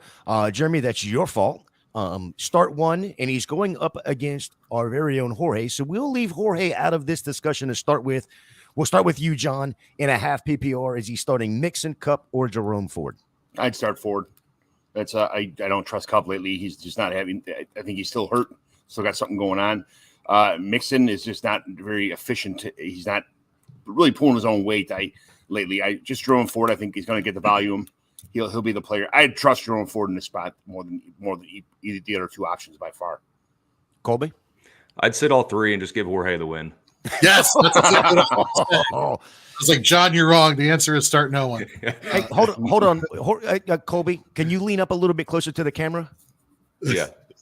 Oh, there is that brown stuff. Brown stuff is right on your nose. Hey, I'm biased to Jorge. I'm very partial to him, but I pretty much agree. I agree with John. I think if you're gonna start one, I would go with Ford. Can't trust Cup. He has as many double-digit fantasy point games that the four of us have had combined over the last 3 or 4 weeks. So that tells you a lot. I don't like Mixon at all. Ineffective runner going into good run defense. Outside of that 30 or 40-yard catch that Singletary had last week, look at the Houston running backs last week. They did nothing. You can't run on Jacksonville right now. Jerome Ford should get a ton of work. I actually like him in the passing game a little bit this week too with some increased targets. So if you are trying to win, you would start Ford, but the smart move would be to just take the 0. Yeah, can you take your biases out of this, Jorge, and answer Jeremy's question? Or is this simply just do exactly what Colby said?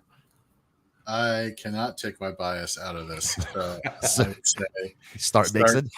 Start Mixon, yeah.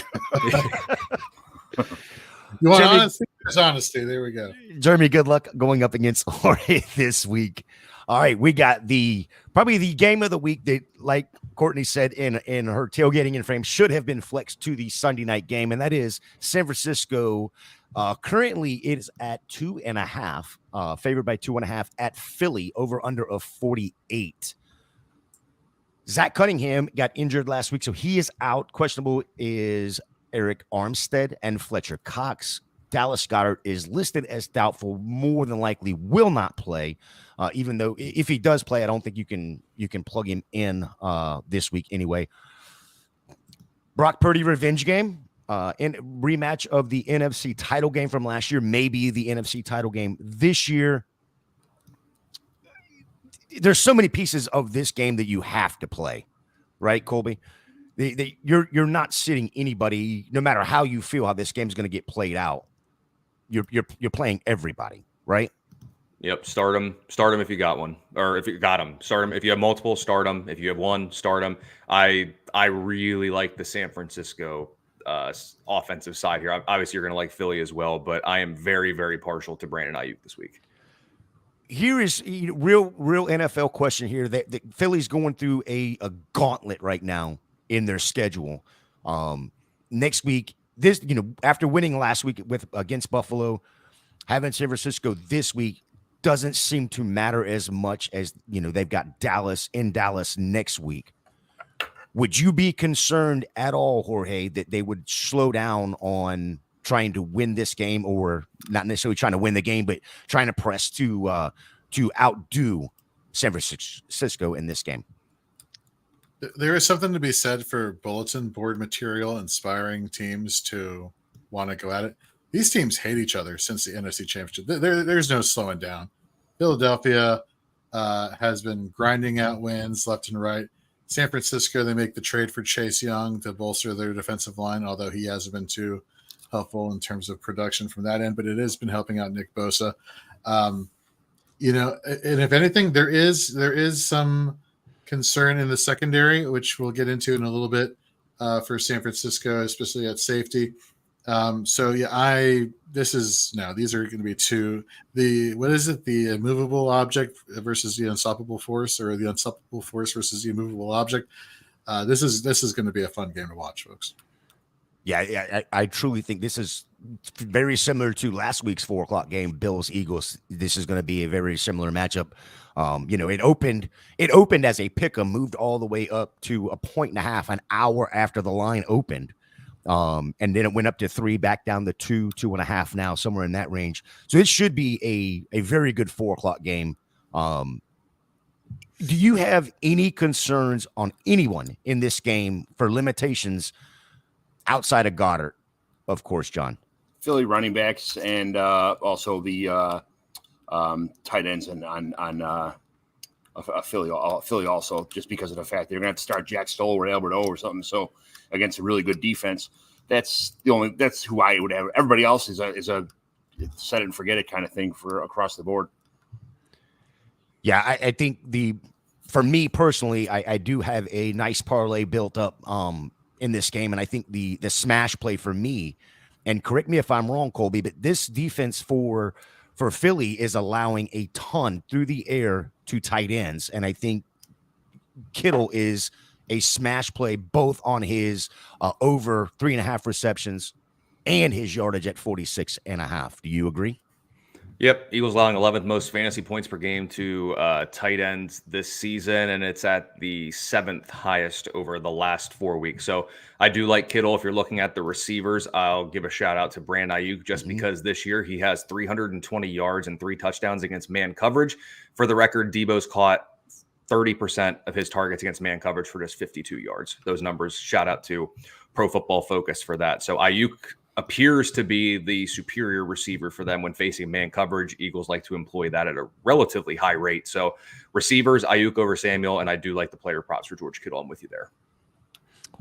Jorge, anything else to add offensively, or do we need to dive right into this massive defensive side of the game? No, let's talk some defense. The Philadelphia pass rush, basically anybody who's not playing opposite of Trent Williams, who would be Josh Sweat. So I'm fading Sweat. I'm rolling with Hassan Reddick this week. Obviously, you're starting Nick Bosa, Fred Warner, Dre Greenlaw. Zach Cunningham is out, and then we saw Nicholas Morrow come on in relief last week and play very, very well. So you could definitely start him. The next two here, Nate mentioned, before the show, Kevin Byard. He's a little bit higher than I am on Byard. And then when it comes to the safety situation, which, Talanoa Hufanga went out, torn ACL. And then last week versus the Seahawks, there was a lot of talk. Was it going to be the rookie Jair Brown starting, closer to the line of scrimmage, or was it going to be the veteran Tayshaun Gibson?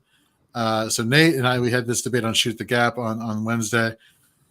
And at the end of the day, we look back to the snap counts last week, and it was actually Tayshaun Gibson who played closer to the line of scrimmage, helping out, being kind of like a de facto linebacker at defensive back, and he didn't have the production, but his location on the field, how he was used, the scheme favored Gibson. So I was pro Gibson. Nate was very much pro Brown, just because in his first start he did get 5 tackles. So it is going to be interesting to see what goes on there. You can go Brown or Gibson. I would lean Gibson. Nate would say Brown. Yeah, I was just going to say he's got it in big, bold letters. I'm going with Brown over Gibson. So that's Nate for you. Let's move on to Carolina at the Rams. Rams favored by 4, over under of 40.5. DTR, Marcus Goodwin, Denzel Ward are out. The good old 1999 football game of Joe Flacco versus Matthew Stafford. Which one are you starting, John? The elite Joe Flacco is what you got to say, right? Super Bowl MVP Joe Flacco. You have to go Stafford. I mean, it's not. I even though Stafford's not been setting the world on fire, I'd feel much safer just going Matt Stafford. It is what it is.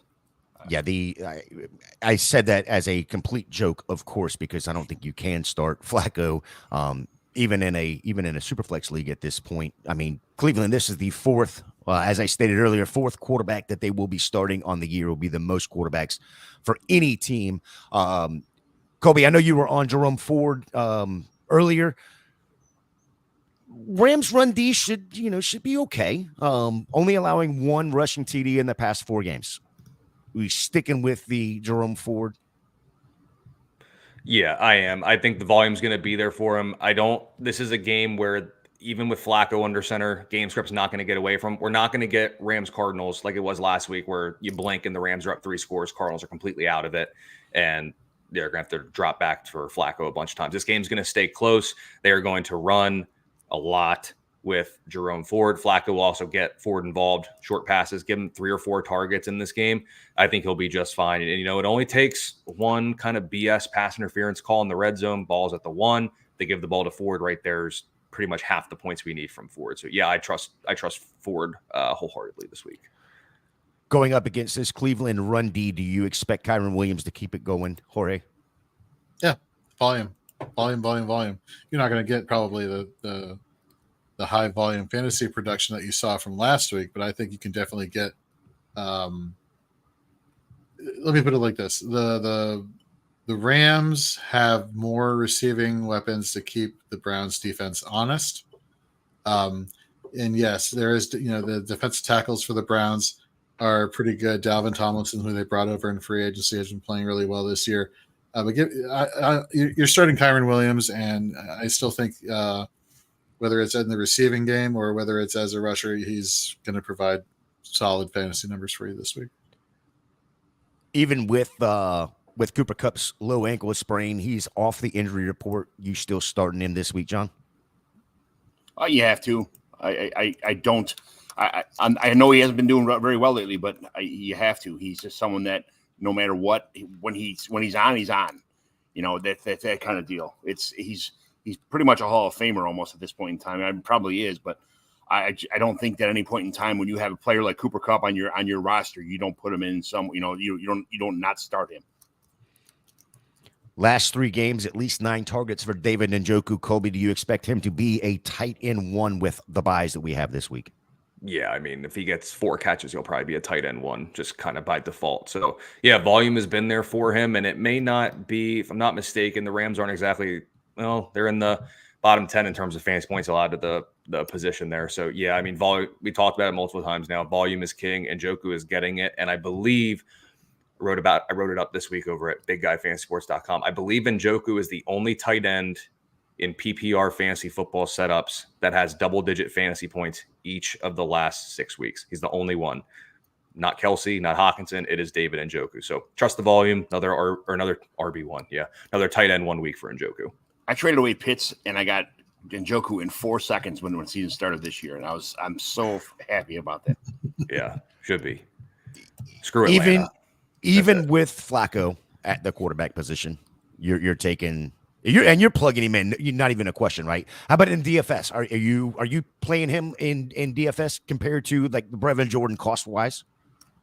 GPPs maybe, because you're gonna have to move away from the chalk, which I expect to be Brevin Jordan. So yeah, in GPPs, I think you can look to Njoku in those tournament setups if you're trying to be contrarian or just zig while others zag.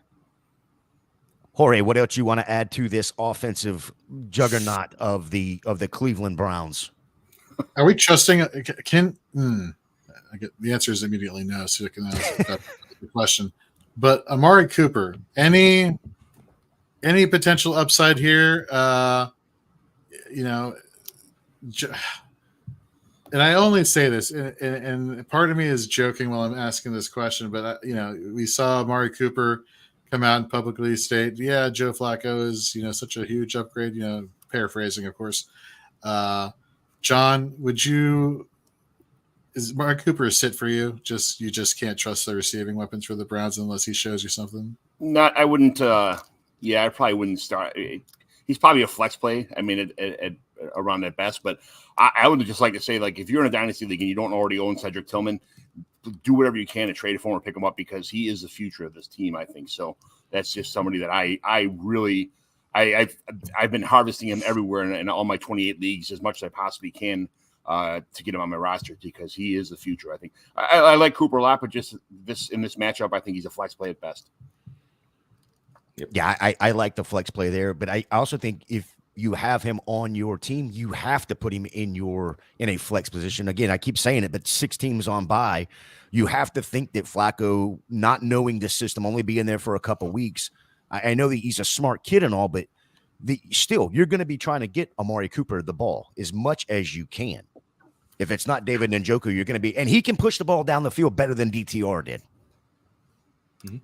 So I would think that, putting Amari Cooper in as a flex, I think that's again, options are going to be very limited with the teams that are run by. We hope he can. I mean, we don't know what he's been doing for the last year, sitting on his couch, eating Fritos, watching football. You have no idea they just signed him. He just said, hey, you got 3 days to learn the playbook. Let's go, kind of. So I don't know I don't know what to expect. I'm expecting a lot of dump offs and staying in tight end and dump off passes. Nothing really downfield. It can't be any worse than what DTR did down the field. Truth.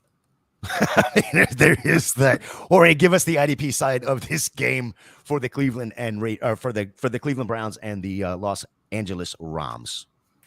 Sure. So Myles Garrett was dealing with a shoulder injury for most of the week, but it looks like he's good to go this week, which means you can fade Ogbonnia Okoronkwo and feel pretty good about Zadarius Smith also, as both Garrett and Zadarius Smith have had the 2 highest win rate percentages for the Browns in recent week. Aaron Donald, Byron Young, we alluded to on Shoot the Gap, Byron Young, Joe Flacco, potentially if he was going to be the starter, that gives him the lack of mobility for Joe Flacco and just the relative newness to the offensive system there in Cleveland. You go to the linebacking position. We are seeing that Anthony Walker is going to play, which is automatically going to fade Jeremiah Owusu-Koramoah, just because the Browns do like to rotate their linebackers and getting solid snaps out of each one to the point where you can feel comfortable starting any one of them doesn't exist. Ernest Jones, on the other hand, even though Christian Rosenboom has been seeing an increase in snaps, he's still just starting Ernest Jones at defensive back. Grant Delpit, safety for the Cleveland Browns. And, we mentioned, the short to intermediate passes with Njoku maybe being limited. I think that is attributed to Jordan Fuller, who plays really well in coverage. So give me Delpit and Fuller to round out the defensive backs for both teams. All righty, moving on to the Sunday night game. Kansas City favored by 6 at Green Bay, over under of 42.5. Aaron Jones, Jerick McKinnon are out. Questionable or Rudy Ford, Darnell Savage, Jair Alexander.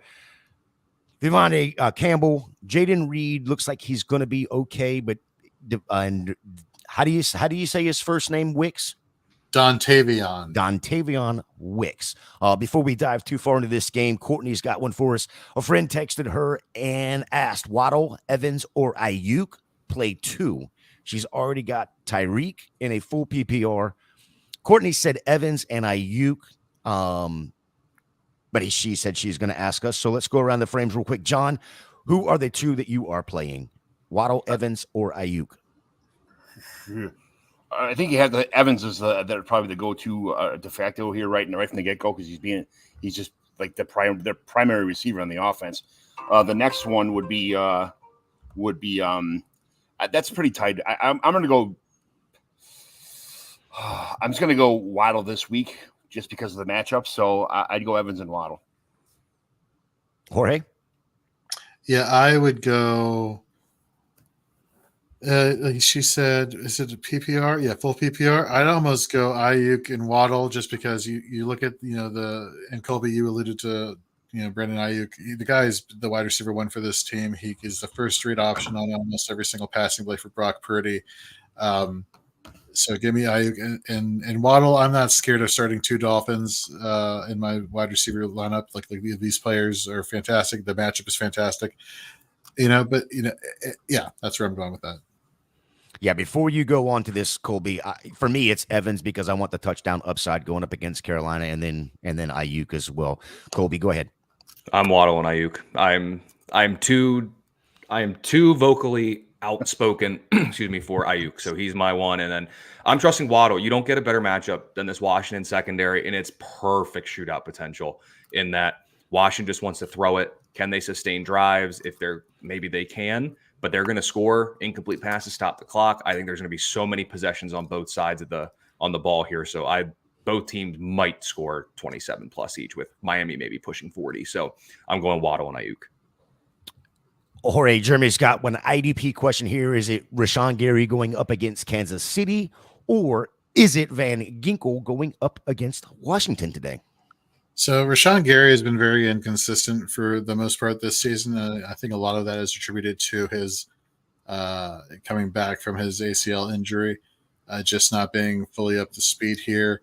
I would go with Van Ginkel. We saw when Jalen Phillips was out earlier this season, Van Ginkel as an edge rusher was just lights out. The pressure rate was there, the win rate was there, and most importantly, the fantasy performance was there. So I'd roll with Van Ginkel more often than not this week, as well as going forward.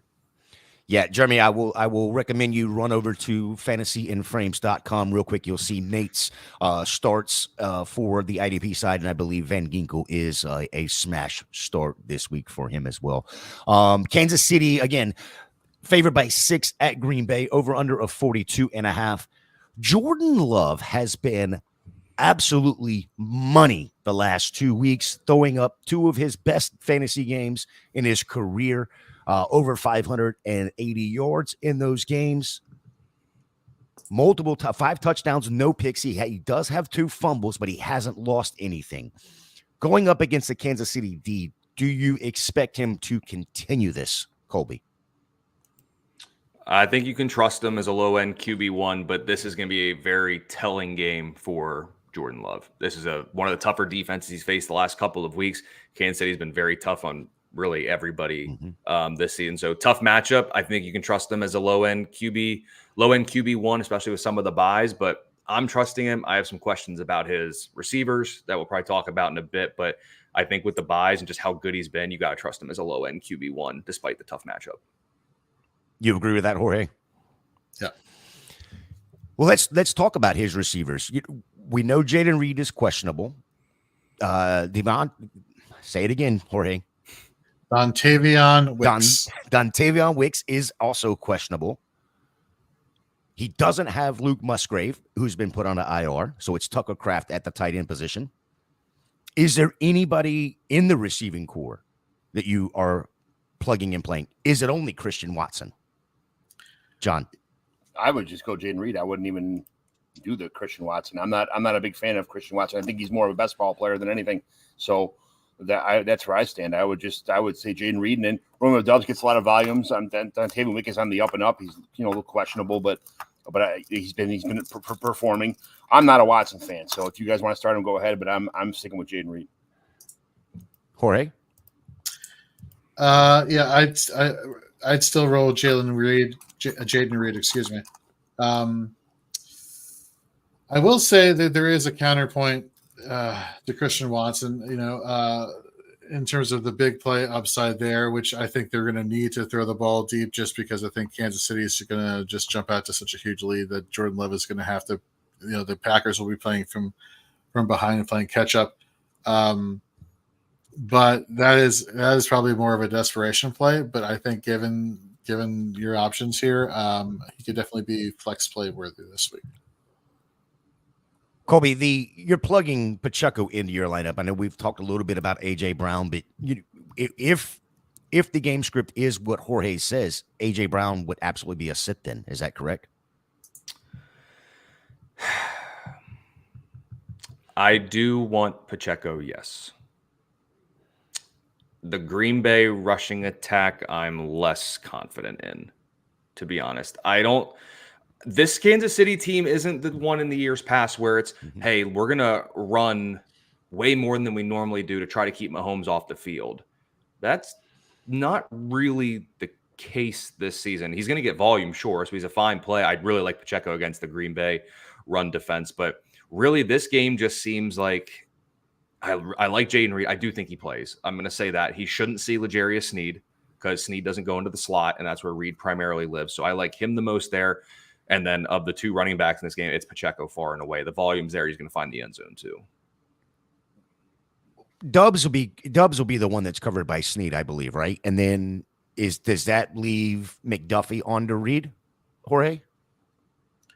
Yeah, we've been seeing McDuffie having a lot of success this year for fantasy because he is playing that slot cornerback role. So for just a little, 411 here for IDP when it comes to specific position-specific leagues, specifically dealing with cornerbacks, you like the cornerbacks who do play kind of close to the line of scrimmage, again, helping out helping out at the defensive line or helping to. Okay, let me start over again. So you can either be playing in the box, which is where the linebackers are, but even closer to the line of scrimmage, close to where the defensive linemen are, so they can help out in blitz packages and whatnot. So ideally you'd want a cornerback to be close to there, which is something that Trent McDuffie has been doing. But you also want the slot coverage cornerback because they get targeted, actually hyper-targeted more often than not, actually, and have more abilities to make plays on the ball. So definitely with Jaden Reed being the focal point of this offense in the passing game, expect a lot of passes to go his way. And we talk about interceptions, but it's not just the interceptions for IDP leagues for cornerbacks; it's the pass deflections, and those points add up also. So yeah, definitely feeling comfortable with McDuffie there. Let's talk about the wide receiver room. I guess maybe it's just one person in the room outside of Travis Kelce, and that's going to be Rashee Rice. But is there anybody else that you are, again, with the multitude of buys, anybody else that you are looking at that could be a target for Patrick Mahomes in this game? Colby. Rashee Rice over everybody. It's John's the same way. All right, so then let's move over. Any more IDP talk that you want to get in here, Jorge, on this game? I know you hit on McDuffie, you hit on Snead a little bit there. What about the rest of them? Right. So, George Karlaftis, Chris Jones for the Kansas City Chiefs have been playing very well this season. Rashawn Gary, I do have my reservations on, but given the bye week situation, you may have no choice. Drew Tranquil, and coming on a relief of Nick Bolton playing middle linebacker is a must start.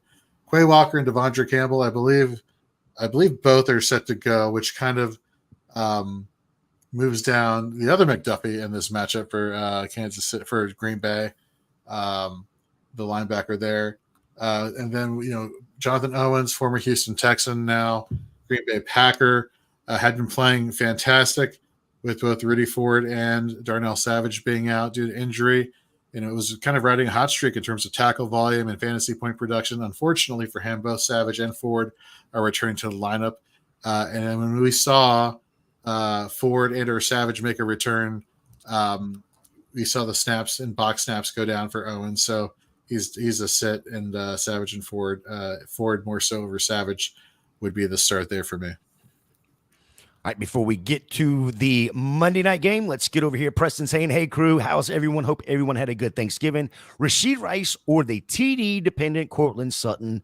I'm going to hang on. I want Colby to be last on this, going with that Cortland Sutton against his Houston Texans. So, John, go around the frames real quick. Rashee Rice or Cortland Sutton for you? Cortland Sutton, he's just playing bigger than he hasn't been playing in a long time. So I'll take Sutton here, just in the weather conditions, like that kind of stuff, too. I'm going to go Cortland Sutton in short answer here. Jorge? Cortland Sutton. And Colby.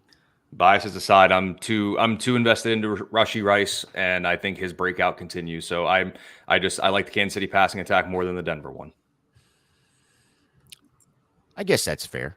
I guess we'll see. I think I would be on the Rashee Rice, as I think it's just he's not dependent on the touchdown, even though he does. I think he gets one today against Green Bay as well. Moving on to the Monday night game, Cincinnati at Jacksonville. Jacksonville favored by 8.5, over under of 39. Only player that's listed as out is Cameron Taylor-Britt. Questionable is Taysom Campbell and Travis Etienne. This Cincinnati D just seems like a prime opportunity with coming off of a great game for Trevor Lawrence. He's getting hot at the right time. Is smash play, right, Jorge?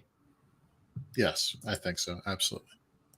John, what are you expecting out of T-Law and the passing attack today up against Probably Cincinnati? maybe a top 5 finish today for T-Law. So I love. First of all, as much as Colby loves Rashee Rice, I love Trevor Lawrence. So that's we'll go in that way. I love Lawrence. I just think he sees the field better. He finds open receivers. If his guys can stay in the end zone or keep both feet in the end zone or not drop the ball, maybe he'll have a better day. But it's not Trevor Lawrence that's a problem. It's the team around him. And when they start improving, he's doing the best he can to make this offense run like clockwork. He's got a lot of limitations that are around him that are causing him to not succeed. But I feel like in one of these weeks, especially against a bad defense, like things will be a little bit more open. Guys won't be pressured as much. Things are just going to unfold in a week like this. Colby, back-to-back weeks for Calvin Ridley, putting the ball in the end zone.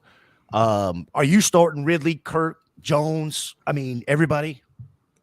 Yeah, I'm starting every Jacksonville. In terms of last 4 weeks, fantasy points allowed, they're 12th or worse in fantasy points allowed per game to quarterbacks, running backs, receivers, and tight ends. So if you got your Jaguars, start them up. Really, the only cause for concern I have in this game for Jacksonville is if they get the ball first, go right down and score. Jake Browning doesn't do anything. They score again, and then maybe another field goal. Next thing you know, within like 18 minutes of game time, it's already 17-0 Jacksonville. Do they ease off the brake or they take the foot off the gas pedal there? That's really my only concern because there's no matchup on this field for the Jacksonville offense that I'm worried about at all. Yeah, you're really hoping that doesn't happen because then it could become a Dearness Johnson, just straight run game for the Jacksonville there. Mixon, we talked a little bit about this earlier, but Mixon given owners or managers PTSD last week. Can he have a bounce back game this week? Do you trust him at all, Jorge? I mean, no, but do you play him? Probably. Yeah. Yep, I'll stick with that. Do I trust him? No. Do you play him? Wow, the internal strife there was real. Holy moly! It was hard. That was a short all by itself. Exactly. This is so hard when you look at this team to start the year, and now you're looking at it with Browning at quarterback, and then you wonder, is there enough volume to even play? I mean, you can't not play him, but is there even enough volume for Chase to be anything other than a wide receiver 2 on the week? Especially, I mean, even with all the buys, you still got to throw this question out there, right, John? He's Jamar Chase.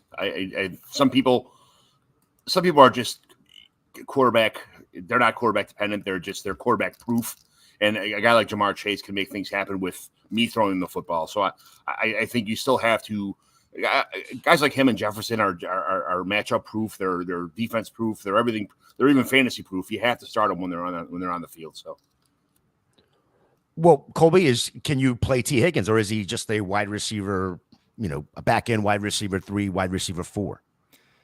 With Chase, you're going to start him just because it doesn't matter who throws in the ball. He can take a slant to the house at any point. So you're going with Chase. Whereas Higgins, you're probably in arguably one of the worst spots in fantasy that you can be in, where the guy's too talented to sit, but the situation stinks, but whatever you do is going to be wrong. If you start him, you're getting 3 for 30.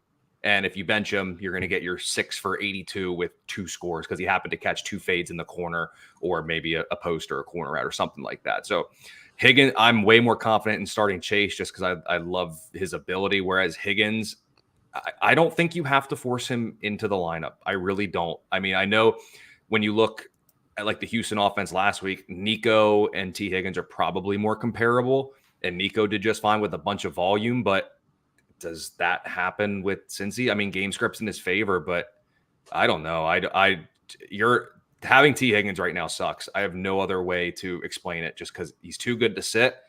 But when you start him and he doesn't do anything, inevitably doesn't do anything, it's like, yeah, I saw this coming into it. I just couldn't do it. And you're kind of just in like fantasy purgatory almost with T. Higgins. I'd rather have Boyd in my second flex spot than Higgins in my second wide receiver spot, that kind of deal. It's just a bad situation.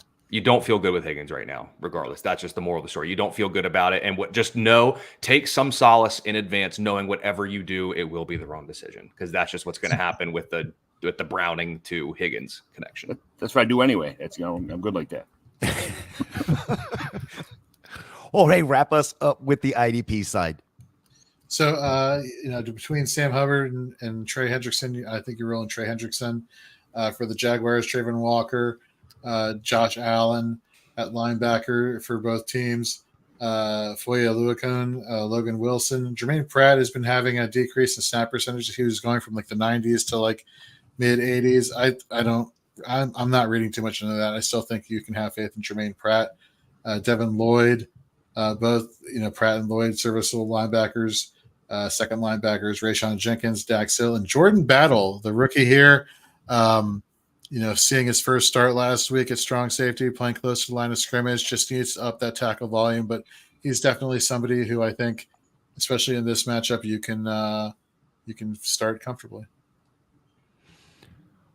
Let's go around the frames real quick. Anything else you want to add to any of these games, John?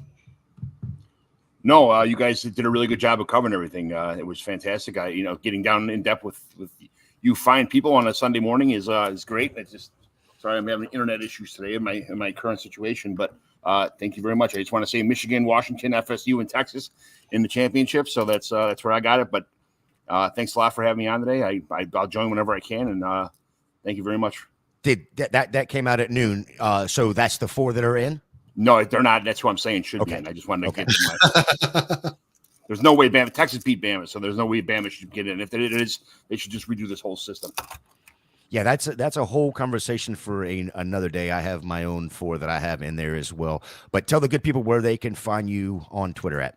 John McGlynn75 on Twitter. Watch my weekly commissioner evaluation show. It's not just commissioner stuff. I do waiver wire injuries. We go team by team, quick hits. We evaluate a team every week on my program. We talk about all the trades that happen in my Mighty McGlynn home dynasty leagues. New guests every week. And on Fantasy and Friends, you can check out my Flexums along with other awesome content that they have here. Really good. Guys, thanks for having me. Thanks for letting me be part of the show. I don't get to go on often, but when I do have a chance, I love being here with you guys, talking with some really smart people. So thank you. Appreciate you, John. Jorge, go ahead. You can find me every Wednesday at 10 p.m. on Shoot the Gap. Make sure to check out all of our shows there, from our waiver wire show on Tuesday nights at 7:30 to, you know, Fantasy and Frames podcast Wednesdays from 8 to 11, where we cover Dynasty, weekly matchups, as well as IDP. Friday, we have the Daily Fix show back at 8 o'clock p.m. Eastern. Everything can be seen on Facebook, our YouTube channel, and, of course, on X. We prefer, though, if you would go over and support us over on YouTube, that'd be great. Don't forget our waiver wire articles for offense and defense, our starts and sits for offense and defense, our flex plays for the week over at fantasyandframes.com, as well as check out our rankings. And so that's what you can do here.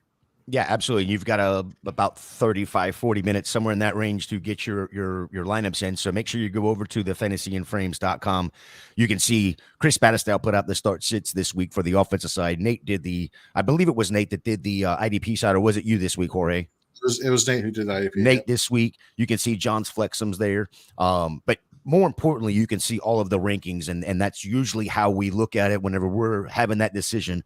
We look at the rankings and figure out who is ranked higher, even if it's only by a couple of spots. So make sure you check that out. Colby, appreciate you coming on. This is 2 out of the last 3 weeks. You were in the chat last week, but 2 out of the last 3 weeks with us on camera. Tell the good people where they can find you and what you got going on. Yep, absolutely. On X at Colby R. Conway. And then you can find some of my writing over at fantasyalarm.com, which is the DFS wide receiver coach and a red zone report. And then over at bigguyfantasysports.com with the man behind the expo, Bob Lung. We're doing the Consistently Cashing podcast, focus on your DFS lineups. I write a who's hot, who's not article each week. And then Ron Rigney and I do the Consistently Cashing podcast around DFS. Bob Lung and I do the prop podcast where we look at our favorite props for the week. So I guess you can I'll give you a plug here over at Underdog Fantasy. I guess promo code frames. Take a look and get some of your picks in that week. Yeah, and actually I'll give you real quick. I just put one in late last night. George Kittle over 5 targets. Pat Freiermuth over 3.5 receptions. Rashad White over 3.5 receptions. Josh Downs over 4.5 receptions. And Najee Harris over 56.5 rushing yards. Any problem with any of those, Colby? Nope. I'm heavily invested in Ayuk receptions and yards. Who are some other ones that I have? Tyreek Hill, touchdown and yards. Rashad White, anytime touchdown scorer. And Brock Purdy, 1.5 passing touchdowns. So as you can see, I'm just pro 49ers this week. I do think they win. And I'll give one last thing too. Schultz Report tweeted a bit ago that Jaden Reed is trending towards playing. Nice. Do with that what you will. Right. Last question for the day. Preston Evans has for us. Yes, it sucks having Higgins. Higgins or a chain, John? And this is for a flex position. Devin A-Chain. Now you have to put A-Chain in. I wasn't expecting the question. Sorry. That's fine. Devin A-Chain. You have to put him in this week. We've been talking about the purgatory situation with Higgins, so it's A-Chain for me. Jorge, same? Yep. Colby? Yep. 3 for 3 or 4 for 4, whatever. 4 for 4. There it is. Go plug that in. All right, guys, we're going to go ahead and get out of here. We appreciate everybody joining us in the chat. Make sure you check out fantasyinframes.com. Make sure you check out our YouTube, as well as the Chris Battistow is doing one hell of a job over there on the TikTok, putting out a ton of videos. So make sure you're checking all that out. And until next week, we'll see y'all then.